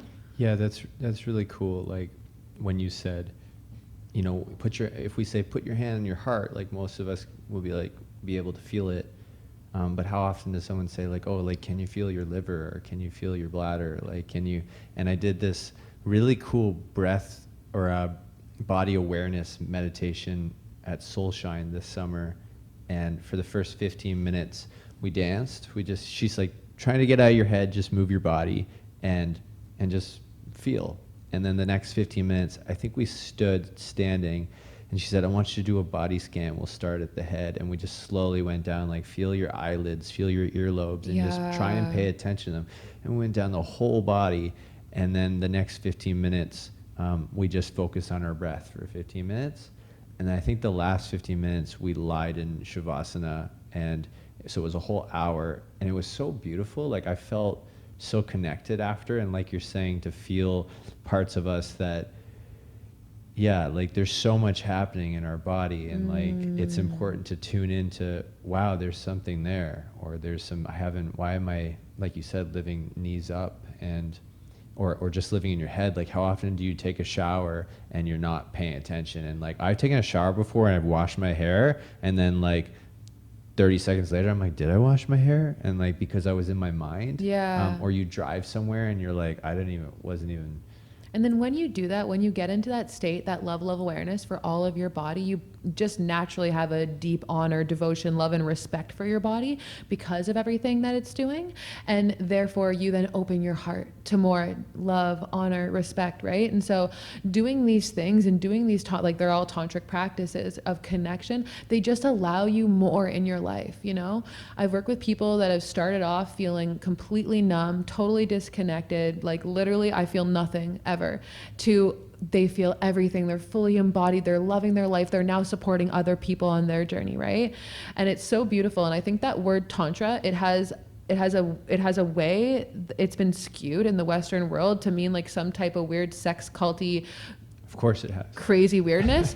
And it's like, it's such a pure thing to embark on. It's the presence in every moment. It's the taking the time to reflect and offer yourself a practice that you need to connect to yourself. It's connecting with others when you're ready. It's opening up to vulnerability. It's really being in the experience of living in this moment in time as a human. The once in a lifetime opportunity that you're going to get to come here to planet Earth and be a human in this body, this gift of yours that doesn't ever stop. You know, the heart doesn't stop beating because you ate a burger and it's now mad because you gained a pound. It doesn't stop breathing for you because, you smoked a joint on the weekend or whatever, your body, your cells don't stop mitosising and creating new cells, your body will always process everything for you. And it's only thing that it's ever doing is thinking about how it can keep you alive because it loves you so much. Right? I love my body. Yeah, I love my body. And that's why I love doing those, like before we started, like twirling in my body, because my body loves that. My body feels free. She loves to do that. And giving yourself all these experience that feels good. And maybe you're right. Maybe the first step to that is getting that soft, cuddly blanket and having that tea and watching your favorite movie and just journaling, But then as you take steps on your journey, incorporating more ritual into your life and opening yourself up to more of what is available to you down this doorway, maybe you'll open yourself up to community and do things like cold plunging, or I have my Nude Sisterhood gathering where we come together and we indulge in these practices together, and women leave there saying, oh my gosh, like for my whole life I've struggled with feeling safe around women, and just this one experience has opened me up to now knowing I can trust women, and it will grow and blossom into just like total embodiment where you're living it, and you are it, and you're just a breathing example of what it's like to be embodied. Yeah, it's pretty cool when you do one activity, whether it's a sisterhood gathering that you're offering, or you go and do a cold plunge. It's like, okay, like now I can do cold plunges, I can do that, but that's gonna transfer into like every area of your life. That Yeah. is it. And that's why it's so beautiful. And these are all tantric practices. Tantra is the art of being present within your body and feeling what it is that you're feeling, allowing yourself to feel without judging it. Because it probably isn't yours, because you're just a piece of the continuum. All of this shit that we are now is stuff from the very first vibration that created everything. So it's not even yours. And right now we're in a time of filtration, and we're breaking a lot of patterns that are going on as we create what everyone is calling this new earth, right? And so you have the choice to hand pick and choose, what seeds am I planting in my garden? Is this something that I want to keep or not? And we're all here to offer you love and compassion, as we've had to go through that too, you know? We hold on to shame and guilt for like the past ways that we were, and it's like, we've been there, you know, we've had to overcome that. That's why we have the wisdom to share with you now. So we got you, it's all good, you know, don't need to carry that, but lean into it, work through it, love it, and then be on this other side and enjoy the fruits of your labor, the work that you've gone through to overcome those huge milestones. And you know, I did Deborah Silverman's astrology program, and she's amazing. I'm super obsessed with her, so like go follow her on Instagram. But she had said something to me. Oh my gosh, I'm losing it right now. Losing it now. It's okay. It'll come. You've been on fire. It'll come to you. You just have to stop thinking about it, and then that's how the brain works. I have to tell you something. Tell me something, and then hopefully this Deborah Silverman thing will come back to me. This is really funny. Okay, so 2 things. So I used to take a client to these conventions. They were sort of like Comic-Con, where if you ever heard of Comic-Con, it's like comic books, superheroes, I guess. They come together, and it's this convention. There's this other convention. It's called the Vernal Equinox. It's pretty out there, and so people come and they dress up as like animals to be an animal instead of being yourself, and like it's bizarre but also really interesting, and it's very, very artsy. Everyone there is an artist. They like either draw, play music, paint, play video games. They're all artists, and so when I went to these conventions with my client, and he had a disability, and that was my client, and he was really into this world. And basically a lot of the people who were at this convention were people who had a hard time. It seemed like we're kind of outcasts in life, and when they would go to this convention, it's like they could be themselves, whether they were in their suit or not. Sometimes they weren't in their suit, but they could just be themselves with all these other people who got rejected in life. Yeah. And so when I went to this festival or this convention, it was actually difficult for me to like kind of fit in. I was kind of like the odd one out, and not that I was always the outcast in life, but it was hard for me to get into that world, and but really interesting to be in that space. So it's interesting when you're like the anomaly, when I'm like, I'm the coolest person here, but like, no, I'm not. Like, sorry, I'm the coolest person at this convention center, the Vernal Equinox, but no, I'm not, because like, I don't have a badass like animal outfit, you know what I mean? Yeah. And so, I'm trying to vibe with them. I'm like, I am struggling here. Like, I can't, like, they're talking about, you know, coloring and video games and comic books, and it's hard for me to bond. And so at the Tantra Festival, there was a spot right by the lake that you could go nude and just relax, swim, talk with people. They had a diving board and a slide. And at one point, there was probably like 50 people there, 60 people there, and like everyone was naked. I was the only one who decided to keep my shorts on, and for whatever reason that was about, like, part of me was like, well, I don't want to like conform, right? I was like, this was kind of new for me. I was like, do I have to take this off? Like, is this weird if I don't? It was, but it was interesting to like be in that space where I was like, wow, look at all these people. Like, yeah. It's not a sexual thing. They're just like, and honestly, embracing their body. This is funny though, right? I'm the only guy there wearing my shorts. It's like, but even looking at it, like, you don't really get it until you actually do it, because, okay, I remembered what I was going to say about the Deborah Silverman thing, so I want to go back to that.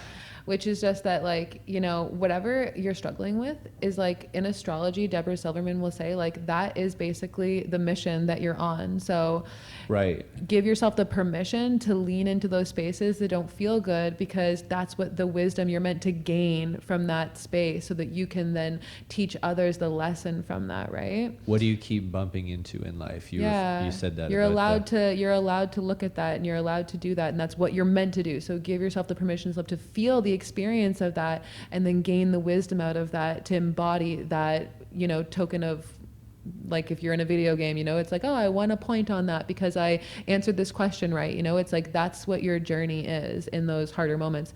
If you're a fan of astrology, which I hope that you are, because I'm an astrology and I love astrology and I totally live by it and resonate with it.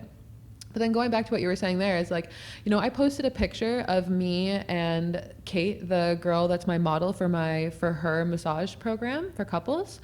And it was so beautiful, and there was no nudity. Like, I was in a bra and underwear that was like lavender and beautiful, and Kate was naked and I was on top of her, but like the way my hand was and the way my hair was and the way our bodies were as I was over top of her, there was nothing that you could see, and it was just the way that the light was shining through with my curtains. It was just so beautiful. I love this photo, and I used it to promote the program, because when I look at that photo, I saw the energy that was created, which was care and nurturance and just literally relaxation and calm and just allowing. And it was so beautiful. But when I posted that picture, other people saw it and they didn't see that, right? Because when some people see a group of naked people, they look at that and they see something different because of what they've been told that is, or because of a program that's inside of them. And that's why it's like, you know, if you're curious about expanding, or you're curious about doing that, leaning into that and going and doing it, because, you know, sometimes the way something looks isn't actually the way that it feels. You know? Don't judge a book by its cover. Yeah, exactly. Because, you know, 15 years ago, 10 years ago, like, well, I can't really even say that, because I want to be like, oh, 15 years ago I wasn't like this, but like, even after a night of partying when I was in my young years, my friends and I, we would all go home to our one friend's house, and we would literally all get in the shower and get in the tub and chill, and it wasn't sexual. And we were all sleeping in the same beds, and no, it wasn't sexual. It was just, we were just like that. It just felt good to have a shower at the end of being out and drunk and crazy, and then going to bed, you know?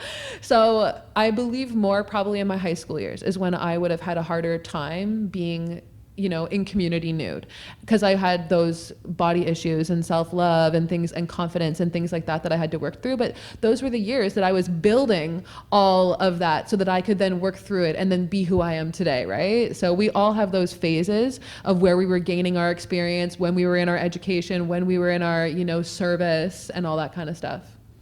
Yeah, there's probably so many practices of like helping people tune back into their bodies and to realize how they need to appreciate their bodies, and like whether it's, you know, a group massage or something. Like, I think they have this, they probably have that at some of the tantra workshops and festivals, is like, you know, just sending someone lots of love, like giving them 2 people massaging your legs or something, or like, you know, supporting you and be like, you know, sending you love. And I was going to say, even at the festival too, there were a few things that, because it was my first festival, it was hard for me to lean in completely to some of the uncomfortable things. But it was also, I was basing on what I was hearing. I was like, this is what's going to happen there. And I was getting skewed answers. And so if I were to talk to the practitioner and be like, what's this about? I would have felt more comfortable, and I wish I had done that. But it's okay. It's my first one. And I can always do it. And sometimes people want to know, like, oh, okay, if I book in for a session with you, for a tantric session with you, or book in for this, like, what's going to happen, you know? And it's like, like, if I told you like all the movements that I was going to do on you in a massage, like, would that sound relaxing? Like, I'm going to take my hand and I'm going to use firm pressure. Like, it may to a degree, but really, like, the way that I like to share it is like, what's the emotional state that you're going to experience? Because that's naturally what's going to happen in these tantric experiences, because of how we're communicating to the body and the nervous system. And then wherever your block is, so say you're like, okay, well, I'm trying to get relaxed. I know that this is the first part of getting relaxed and calm, but I'm not feeling it. It's like, that's when one-to-one, you would get the coaching and the support to overcome that first hurdle. And that would be the first step that you take. And maybe you don't get all the way up to a 12 in the first session, and most likely you won't, because you'll need to learn the tools and the practices in order to regulate your energy body so that you can, open up to that amount of pleasure. But if the first step is just getting there or just hearing it, then that's the level of openness you are. And that's okay. That's step one. That's where you're supposed to be. And then you go more next time and more the next time, if it feels good for you. Like, there are so many practices that I've picked up, did for a little bit, and then was like, okay, well, that's all I need of it right now. And I know like that much of that practice, where there are other practices that it's like inside and out. They're like a daily thing for me, like breath practice, like all day, every day, I am present with my breath and breathing into the belly because of being in sessions, and then just to monitor my own being, right? But yeah. What are the Vedas? Yeah, so the Vedas is like the oldest practiced religion to date. It dates back to like 500 BC. And it's from the East, and it's basically where all of this stuff comes from, So it's a large philosophy. It's the Bhagavad Gita is a book that you can read on it. The 4 Chapters of Freedom, that's another book that you can read that's gonna be in alignment with that. But Ayurveda comes from that, yoga comes from that, breathwork comes from that, tantra comes from that. Basically, the Vedas is like, when the original people inhabited the land, they were doing ritual and they were doing ceremony, honoring the elements and the gods. Like, the sun is called soul, and there's a chant, the Gayatri mantra, and that's a chant that's to the sun, thanking the sun, because it's like the source of all life, right? Because its light shines down to grow our food. We're light beings because we eat light. We eat food, and all food has light in it, and then we transfer that and turn that into energy, which then we output in our bodies and have our little lives with that, right? But yeah, these originating people, they would do these devotional practices that were very physical and very ritual and ceremonial, to tap in to the universal gods in the sky, the frequencies up there. And then they channeled that light language down and turned it into Sanskrit.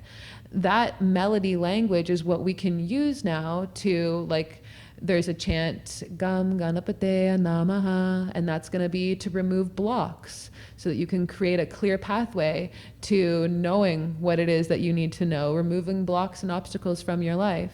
Or the Gayatri mantra, like I said, if you're wanting to open up to gratitude and start to build connection to the elements. Then that, over time, those rituals and those practices have, because you embody them and you become them, you realize you don't need them anymore, because everyone is spiritual. If you're alive and you're living, you are spiritual. You're connected to the energy. You're breathing the air. That you're spiritual. There's energy. Science and spirituality come together to say there is one thing that's, I like to say, keeping this shit show going, and it's the energy that's ribboned throughout every single cell in existence, and it's that consciousness, right? And yeah, so the Vedas basically is like a philosophy that describes this and how it all came to be. In Tantra, I'll talk a lot about like the yin and the yang, the masculine and the feminine, so Shiva and Shakti. So Shakti is our feminine energy, the Mother Earth energy, and Shiva is the Father Sky energy, the masculine energy. And in the Vedas, and when I was in northern India, I had a really cute, beautiful teacher, and she described this as the first frequency, which we have documented as Om. It's the frequency of the universe. This is called the Shiva frequency, the masculine frequency. And he's just like alming along, chilling, creating that stability, that structure, that steadiness, the masculine qualities. Not masculine when you think out in your world, men. Masculine energy. It's not a man in the physical, it's masculine energy. And then Shiva, or then the Shakti energy, the feminine energy, came along, and she offered her creativity and her inspiration and her love, and it inspired him to manifest everything that's here.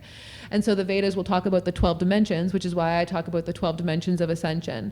And it's like the 12 different realities. And so we're in like the 3rd dimension on planet Earth, and there's 2 below us, and then there's all the way up to 12 above us. And in each one of those realities, you're connected to them. And there's a different level of purity happening in there, right? And so they say that whatever's happening up there is just coming down here, and then we're experiencing it here in the reality, which is why I say we're in a huge filtration right now, which is why I believe that the pandemic happened as that moment for everybody to, you're right, have that reset, check in. What do you need to let go of? What restructuring needs to happen here? And through that, we've seen this big expansion. So much has happened when it comes to growth in the world. Like, there is a positive side to the pandemic as well. Of course, there's a negative side, but there's also a lot of light that came out of it, for sure. I know so many people that have used that as a way to really deeply heal themselves and look within and create more abundance, more love, more alignment, more truth in their life, right?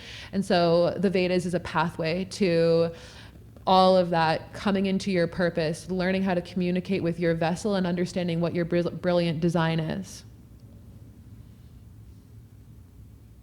Yeah. Yeah, beautiful. Yeah, I think 2 quotes come to mind of our inner child is our greatest muse, our greatest form of inspiration.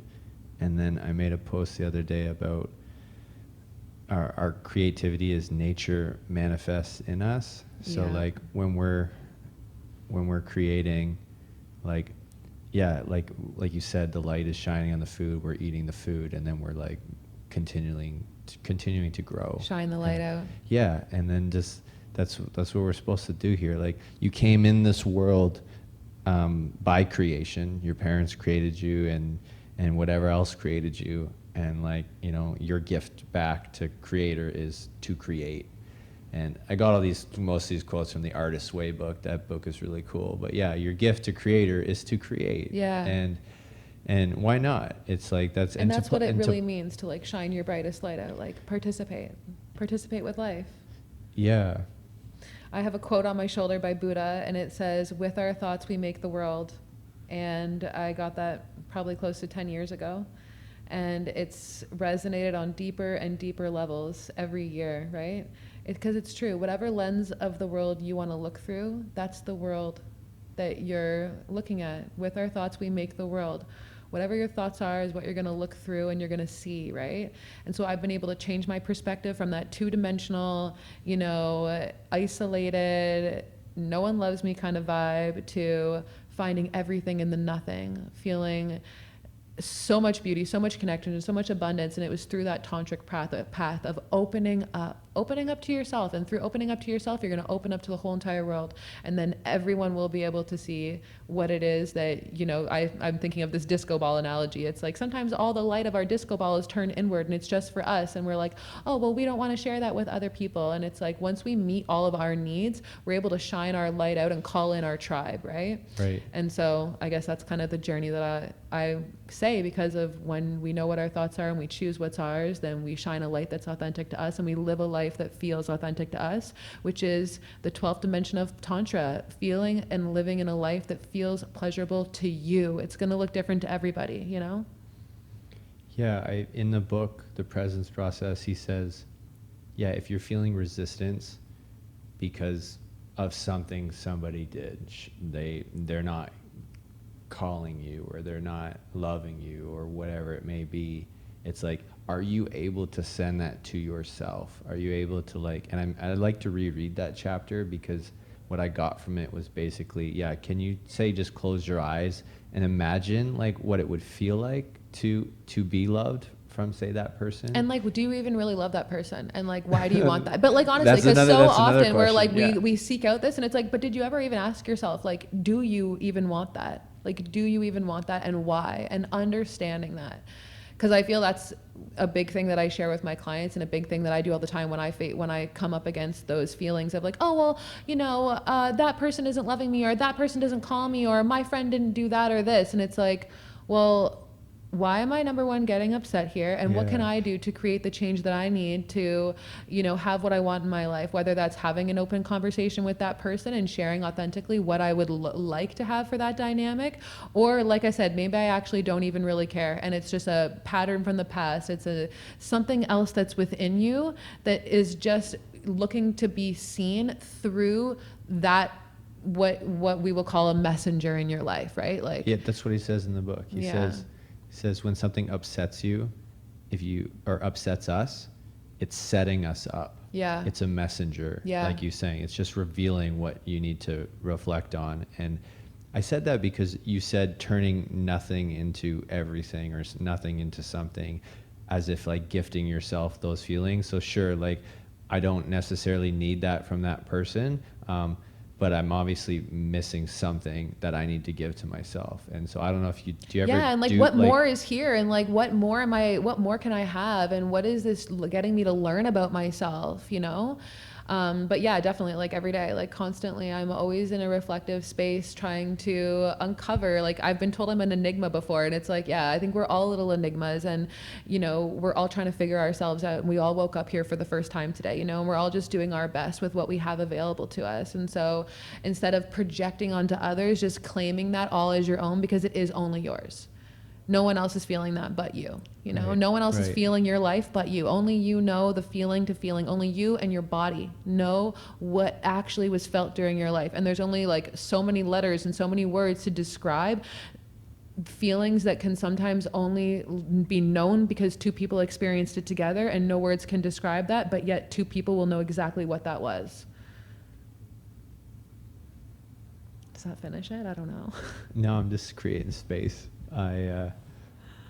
You're right. Yeah, you can only, it's your perspective, your feelings. It's all unique. And maybe to end off here, a couple of things. I've always loved the podcast because it was uninterrupted. There's no waiter walking over and saying, "How are you doing?" Like, and disrupting the flow. Something I noticed though, like that I thought about when I was at the Tantra Festival, we did this eye gazing practice with people. So you stare into somebody's eyes for about 5 minutes, and sometimes you'd ask a question, sometimes there would be no conversation, and you would just acknowledge each other. And it really brings the word namaste to life. I think of like what that means, and they probably use that in India too. I know they used it in Nepal. So it's like when you're doing the eye gazing, it's like it really is like, I recognize you, I see your light. And that's what's happening right now, even in this podcast, like an hour and 40 minutes in, like we've been making eye contact this whole time. So it's like, this is a form of eye gazing. And actually biologically, dopamine will happen. Like when you eye gaze with someone, it's a level of trust. And if you have a hard time looking into somebody's eyes, because there's anxiety there and there's fear of being seen, right? And a lot of times that can happen from trust issue, from having a trust issue, you know? And this is a really great practice to get into, because eye gazing will stimulate dopamine to happen in the body, and that's the happy hormone, right? So you'll start to feel happier when you eye gaze. And they also say, watch out who you eye gaze with, because you will fall in love with that person, because you'll start to feel love for them because of what the biological responses are in the body when you eye gaze. That's one of the first things I say to couples that have been together for a long time is like, when was the last time you really looked into your partner's eye, and not just looked at it, but like looked within it and saw the different colors and the different strands, and like, you know, your eyes have like this really dark blue on the outside, but then there's like those white lines on the inside. And like, I'm not super close into your eyes, but sometimes you'll see lots of different colors, or like there's like an inner ring and it will be different than like this middle ring to the outer ring. And really saying to someone like, oh, you know what, I'm noticing this in your eyes right now. It's such a beautiful way to touch somebody's heart and feel connected without having to touch. Like some people are in that space in their energy body where it's like, don't touch me. My nervous system is so rattled right now. I can't have touched by anybody. I just need to be in my own field, you know? And just having those soft eyes. Another thing that I'll do in some gatherings when I was hosting these full moon gatherings is that I would reawaken everybody from a practice. But instead of everybody opening their eyes and talking, everyone would open their eyes, and we would meet everyone's eyes and say hello with just your eyes. Like, use your eyes as a way to talk and send messages. Yeah, that's really cool. Yeah, because we're so used to like shaking hands or like. And it allows you to heighten your senses and really feel people, because we're all supernatural. Like, you know, you can sit beside someone and you know how they're feeling. Yeah. So you can read the energy, you can feel the energy. And when you look into someone's eyes, you can say, I love you, I'm here for you. And that person will feel it, and they'll think about that later and be like, wow, you know what? Like, I really felt the love that person was sending me through their eyes. Just like I was talking about earlier, when your energy is constantly all over your partner or all over somebody else, it is felt. Just like when I only look at your eyes And then when I look into your eyes, I'm giving you my energy. I'm looking into your eyes. I'm trying to get into you. Whereas when I just look at you, I'm just looking around you. I'm looking at the surface of you. You're not really getting any of my energy. I'm not actually exchanging with you. I'm not looking to participate with your body that way, right? So that's a great practice, like I said, that you can really start to feel like, oh yeah, like I know the difference because I can actually feel. It's almost like my eyes close when I don't really look at you. And then when I go to look in your eye, it's almost like my eyes open up and I feel this pathway of energy flowing right into you. Like I really am sending you a message, and I am sending you a message. I'm sending you the message of the energy that is invisible to us. So we think it's not there. Like again, bringing up that word avidya. So much is in the unseen, but it doesn't mean that it's not there. We know that there are bacteria in the air, but we don't see them. Right? It doesn't make them any less real. Yeah, like that intention. Yeah. And focus and presence. Yeah. Deep. Getting there. Full spectrum here in the tantra land. I have maybe one more question. Okay. Like, so one of the first times I met you, I said like I could sense a self-assurance. Like you seem quite competent and confident with like what you're teaching, or also just who you are. And I wanted to ask, like, did you notice that shift? Like even as you're talking, you have it's very articulate and there's this flow. Like it's amazing when you think about when we're talking and you don't even have to think about the words you're saying. Like I'm just talking right now, like having a good time, you know, and you don't even have to think about it, right? Yeah. But when you actually get into this flow that you've done very well during this episode, like have you always been like that, or did you notice a shift when you stepped into that authenticity and you're like, wow? And maybe that body experience, you said you're like, wow, I love my body. You came back into it with the breath you were talking about. Yeah, I guess living in my body and experiencing me is totally different things, right? Like you can be feeling something inside of your body, but yet no one will know that you're feeling that way because the energy that you emit is something totally different. So like in astrology, if your sun sign, which is your outward expression, is Scorpio, you might come across really deep and philosophical and, all of those mystical, enchanted type of things and sexual, of course, because that's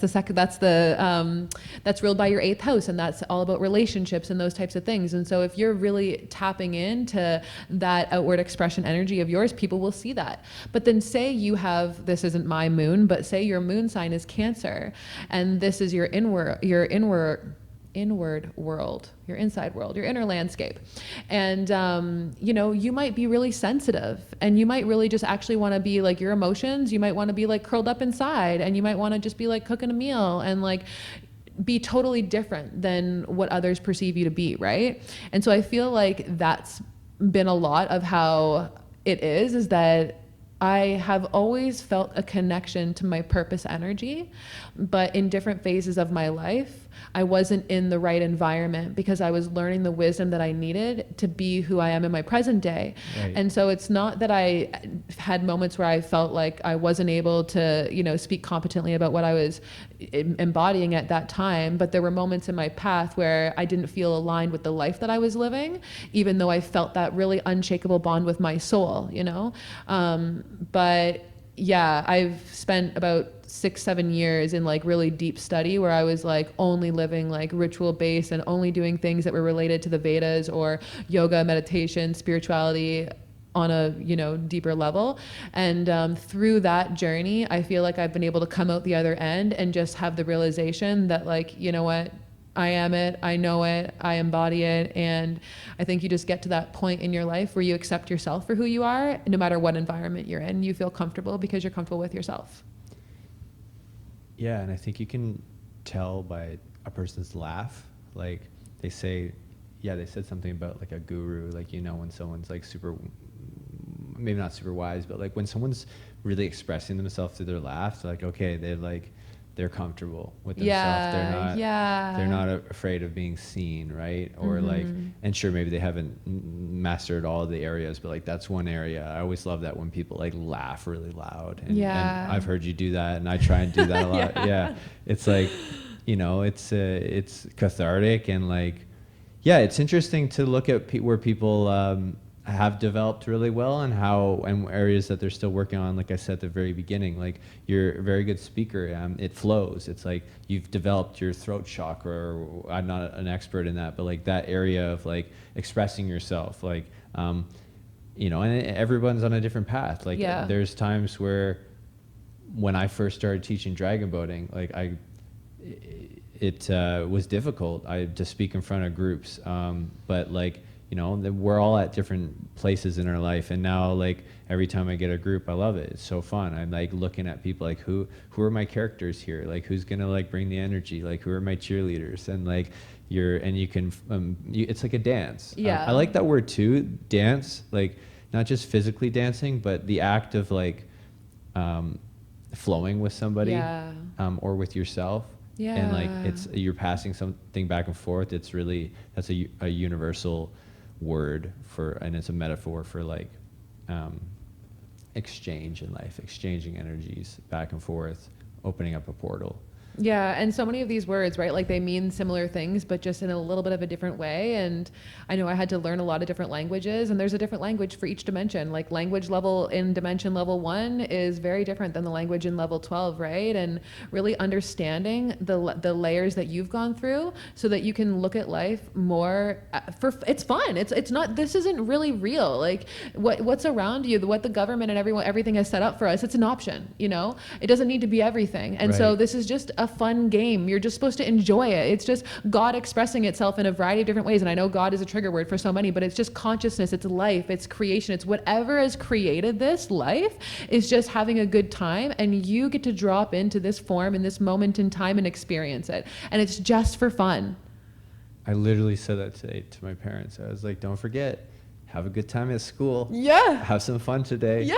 Like, you know, your parents and God or creator didn't put you on this planet just to, you know, watch TV all day. Like you literally have parts of your body that are specifically meant to experience pleasure, and that's their only thing to do. Like you are meant to enjoy this experience, you know? And the proof is there in the science of how your own body works. Biology. Yeah, you know? And so I always like to speak from that standpoint, like wherever you are, whatever you're doing, like just make sure that you're having fun and that you're doing it for you. And I actually had a girlfriend say like, oh, like, do you ever get upset when people like steal your ideas or like do your ideas before you? And it's like, honestly, I literally said, I don't even really pay attention to what other people are doing because I just am wrapped up in my own values and beliefs and my own purpose energy. And I celebrate everybody. If they're doing a like thing, I'd love to get to know you and experience that, because there's no competition, because scarcity isn't really real. Yeah, there's that's a whole other topic, honestly, and I'm not getting into that. But like, look at everything around. Look how much space there is here. It's infinite, you know. But it's like if you only think what's in the physical and the hard is real, then you're going to be limited. But I choose to live, like I said, through the lens of biology, but through the lens of quantum physics and spirituality. So I'm in the unseen, in the infinite, merging that into the material so I can manifest and bring into reality what's in the unseen. Through Tantra. That's how I've been able to bridge that gap, which is feeling pleasure in your life 24/7. Yeah, beautiful. It's in the book, he says, go in front of a mirror and try and take something from the other person, like yourself, your reflection. And so as you reach out, you realize there's another arm reaching out, trying to take from you. And he said, now do the opposite. He said, give. And like, it gives to yourself. And I was like, damn, like giving is receiving. That's beautiful. I haven't heard that, and that's amazing. I'm so happy that you shared that. Yeah, I was like, that's deep. Really and amazing. So you can't, the only way you can grow is to give. And and then, maybe Ashley, from Where Happy Souls Bloom. Yeah. Where did that name come from? Oh, well, that name came from because I ended up doing a spiritual business course so that I could create my online program, because I was having a hard time doing it on my own, overcoming some obstacles, and it's so fun to do in community. And I found like the perfect space. And again, whatever, like I was already working on this online program, creating the content for it, but I was having some blocks about how to do the layout and stuff like that. And I was searching for answers, and I asked my angels and my guides for the answers, and then they dropped in the messengers, which were the right people that I could trust to invest. It was like almost $5,000. So it was a lot of money for me.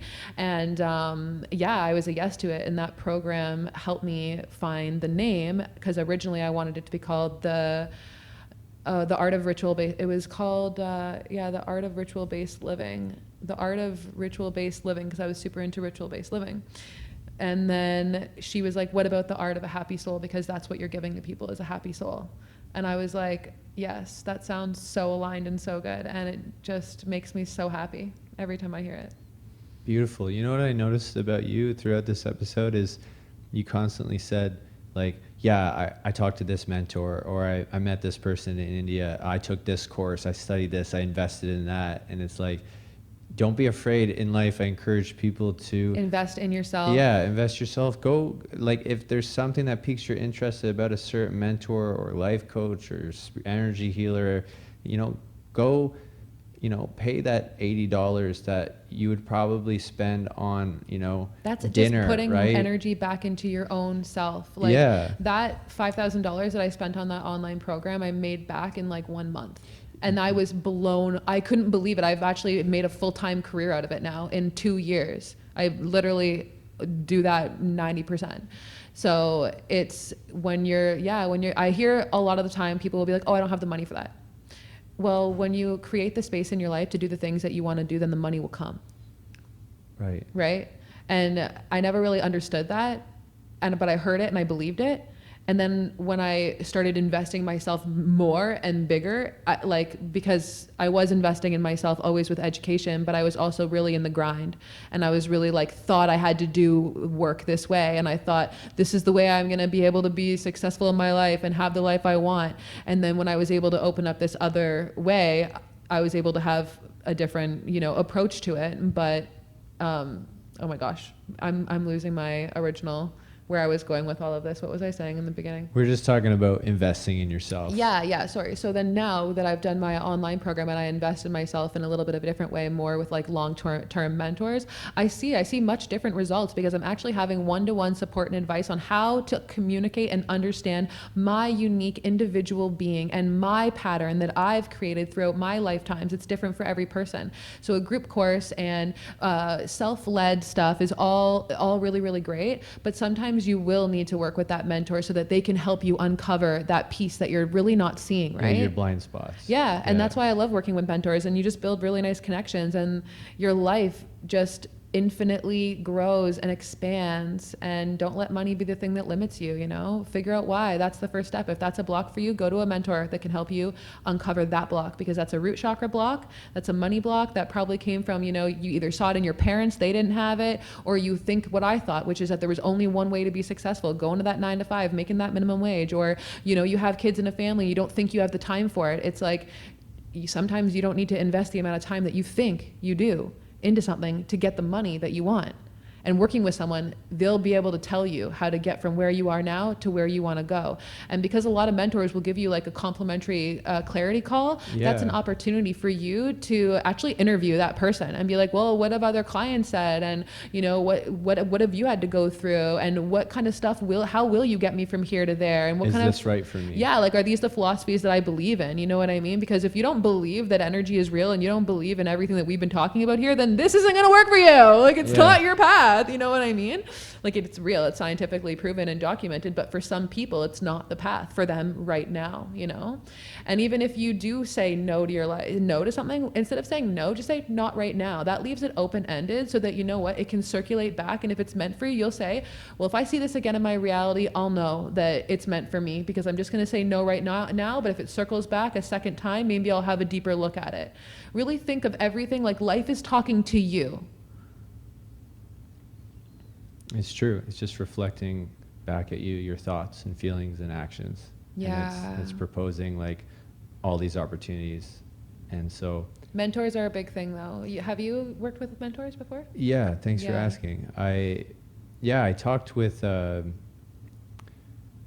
had a psychic reading 5 years ago, and it wasn't so much of this is what your life's going to be like in the future. It was more of a life coaching session or life mentoring session, and we just had a good conversation and she asked questions and gave me some ideas of where she felt like I would fit well. Yeah. So that was helpful. I saw another psychic. Again, we pulled some cards, but again, it was more of just like a guidance session. And you know what? I love using astrology in with my sessions because a lot of people obviously believe in astrology, and it's predictable, and it has predicted a lot of things. And so astrology really gives you the permission slip to be yourself. And a lot of times that's the block, is that we're not actually allowing ourselves to be ourselves because we think we need to be somebody else in order to be happy. And astrology says, oh yeah, that's the block you're going to be experiencing. Yeah. Oh yeah, you're exactly where you need to be right now. Yeah. And then this is the diffusion point. This is what you're going to do to get over that, because we're talking about energies, and however you're feeling right now, you want to feel the opposite of it. If it's like not a good feeling, you know what I mean? Because the opposite, so if I feel like I hate everything, I need love, because love is going to heal hate. You know, if I'm anxious, the opposite of anxious is calm. I need calm to heal that. And so through astrology, we can find the diffusion points for you and point you into the right direction and tell you even how long these energies are going to be available to you, because it's talking about the cosmic influences. So where are the planets right now? How long are they going to be there before you get to experience something different? Just like right now, we're all in the Aquarian age. So we know that we're going against those polarities of like the end of the world and like saving the world, because that's the Aquarian kind of energy. And we're through that lens having so many new advances in technology and things like this, because the Aquarian energy would be like someone who created an airplane or the iPod. It's like these new ideas that are not really fully accepted right now because they're for the future, right? And so that's the energy that's available right now. So there's going to be a lot of creative stuff happening over these next years as we start to implement these new social structures that are going to be going down. And as we can see, it's all laying out, right? And so through astrology, you can say, okay, well, how long am I going to be in this cycle for right now? And what can I use this energy for? And what can this help me expand within myself? So I really love using astrology as that blueprint to life. Beautiful. Yeah, you're such a good speaker. Yeah. Yeah. Yeah, I'd like to learn more about astrology. You're right. Like, I've noticed, especially in January, but even over the last 5 or 6 months, like new things, new communities are just, they're happening everywhere. Yeah. And, it's just and like, even the receptionist here was saying how, oh, all these new parties are coming up, right? And even I've been out there doing all these different social things. And I feel like I haven't been social for so long, but I have, but just in like a safe little cocoon, you know what I mean? In like a really nesting, grounding, Mother Earth, comfortable, safe, and really feminine way. And now I'm socializing in a more, yang, out there, so like, cold plunging and doing these more adventurous and exciting things, right? And I think a lot of people are tapping into that, and some people are just starting their healing journey, right? And so we're seeing a lot when it comes to creativity and connecting with yourself, and all of these philosophies are really becoming more widely accepted, whereas like 10 years ago, energy work wasn't even really being that widely accepted. And alternative medicine, when it comes to sound and vibrational medicine, like sound and vibrational medicine, like we are sound and vibrational medicine, which is exactly why putting yourself into those experiences by yourself or with another where you can extract care, love, nurturance is so healing to the body. It's going to regulate your hormones. It's going to, for anyone who's struggling with weight, it's going to help you with your weight, because it'll regulate all those systems in the body, because that's exactly what going to a sound bowl healing would do. It's going to flood frequency through your body so that you can then regulate your nervous system and clear your energy field, and then absorb and soak in the frequencies that are grounding and calm, because that's your frequency ball. So you can literally tap into that and use it as medicine. And even in deeper work, when you really, start to embody or even just make those steps with your tantric journey, you can actually use those practices as a way to be a conduit for your own healing. So yeah, it's so beautiful and just amazing, the possibilities that are available to you when you really understand what you are. I know I've had people be like, I'm like, oh my God, like, what do you mean you're not happy in every moment? Like, you're alive, like you're breathing the air, like you're so loved. Like if you weren't loved, then what if the air just was like, no, we don't like you today. We're taking that air away from you. It's like you'd die, like, and again, my mind, oh my God, I'm going to keep doing this. I get so passionate, and then I like get a little bit of a gap. Yeah. I love your enthusiasm. I wrote down what gets you excited in life, to learn this, to create. Oh yeah, which was about being a conduit for your own healing. Yeah, participating in life. I think like you had said, earlier, like that line, you didn't say this, but it's the same thing. Like, you don't know what's around the corner. You never know like where the transformational moment is going to happen. Yeah. And like all of a sudden you're just going to be in the river. And yeah. And you know what? The right people, when you're open, which is what the tantra journey allows you to do, just open up to yourself. And when you open up, then life will open up to you, and then more will come in in a way that feels good to you. It's like, I didn't just go cold plunging. Like, you know, like I felt comfortable because I saw Billy online for like 2 years, and I had conversations with him, and he's really beautiful person. And so I felt safe to then go and do that. But before that, I was doing all these other practices that then led me into that, right? So it wasn't like I just jumped into it right away. Like, the world will give you and the universe will give you exactly what you need in the moments that you need them, in the drip that feels good to you. It's not going to be like tsunami wave happening, you know? It's like, no, here's a little rainstorm. Yeah. Oh, here's a little fog. Oh, you're ready for the river to come in and the streams to start forming. Oh, you know, here's a mountain, and let's have some water flowing down that. Now you have a lake. Okay, now let's grow the oceans, you know? Beautiful. Let's leave it at that. Yeah. That's such a beautiful picture. Yeah, it doesn't come in a tsunami, you know. It comes in moments. Open yourself up in life, ask questions, feel your body, appreciate your body.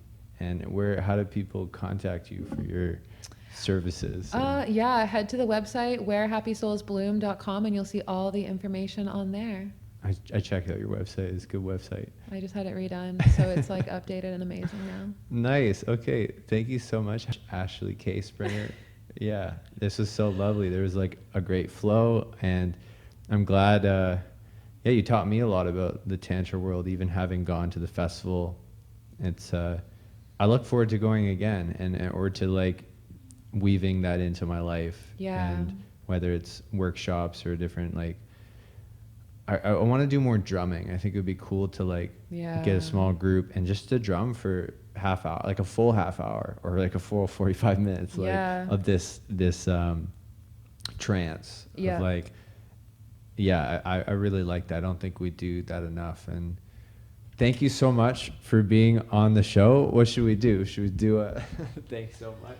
Thank you for having me. I'm going to give you a hug before I leave. But yeah, this was super fun. I love talking about it. It's like, you know, one of the millions of things that can be said on Tantra. It's so expansive. So whoever is watching this, like, use this as like one of the things and take what resonates now and pick up the rest when you need it. You know, whenever you hear something, whenever you've been in an experience, like, it's in your body forever, and that information will come up in the moment that you need it most. So without judgment, just open your eyes, open your heart to whatever was said here and see how it lands as if it was the first brushstroke on that page, you know? Lovely. Lovely, lovely. I love how you create the painting. Yeah. You create a picture for people. Yeah.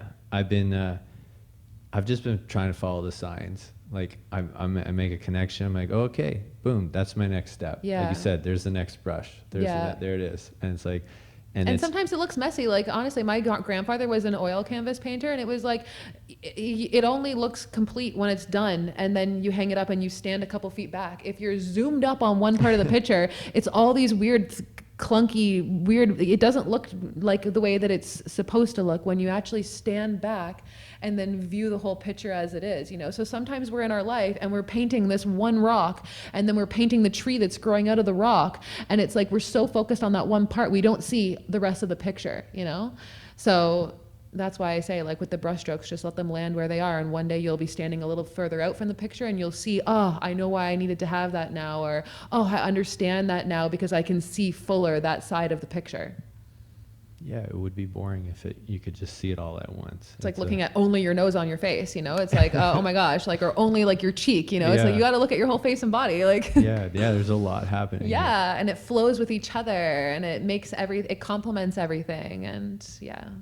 Beautiful. I look forward to seeing what else you're creating with your sisterhood, your spiritual massages, and everything that you do. Thank you. Keep doing what you do, and we'll have another philosophical conversation on the next episode. So amazing. Thank you so much for having me. Yeah, thank you. Yay. All right. Good job making it all the way to the end. Feels good to complete things in life, right? Hopefully you learned something new, and for more information on living your favorite life, head over to yourfavoritelife.com for different personal development services. I do a few different things in life, and one of the things is connecting people to their passions through visualization, planning, and goal setting, and connecting to their community. I also run different programs in the Barrie community for expression, like drop-in improv. And I help people learn about a special water that I've been drinking called Kangen. If you feel like leaving a review, I love to consider your feedback. And if you resonate with this energy, share it with a friend. Remember, the outer world is unpredictable, so do your best to control your inner world and create a nice life. Be kind, be curious, and be creative. Catch you on the flip side.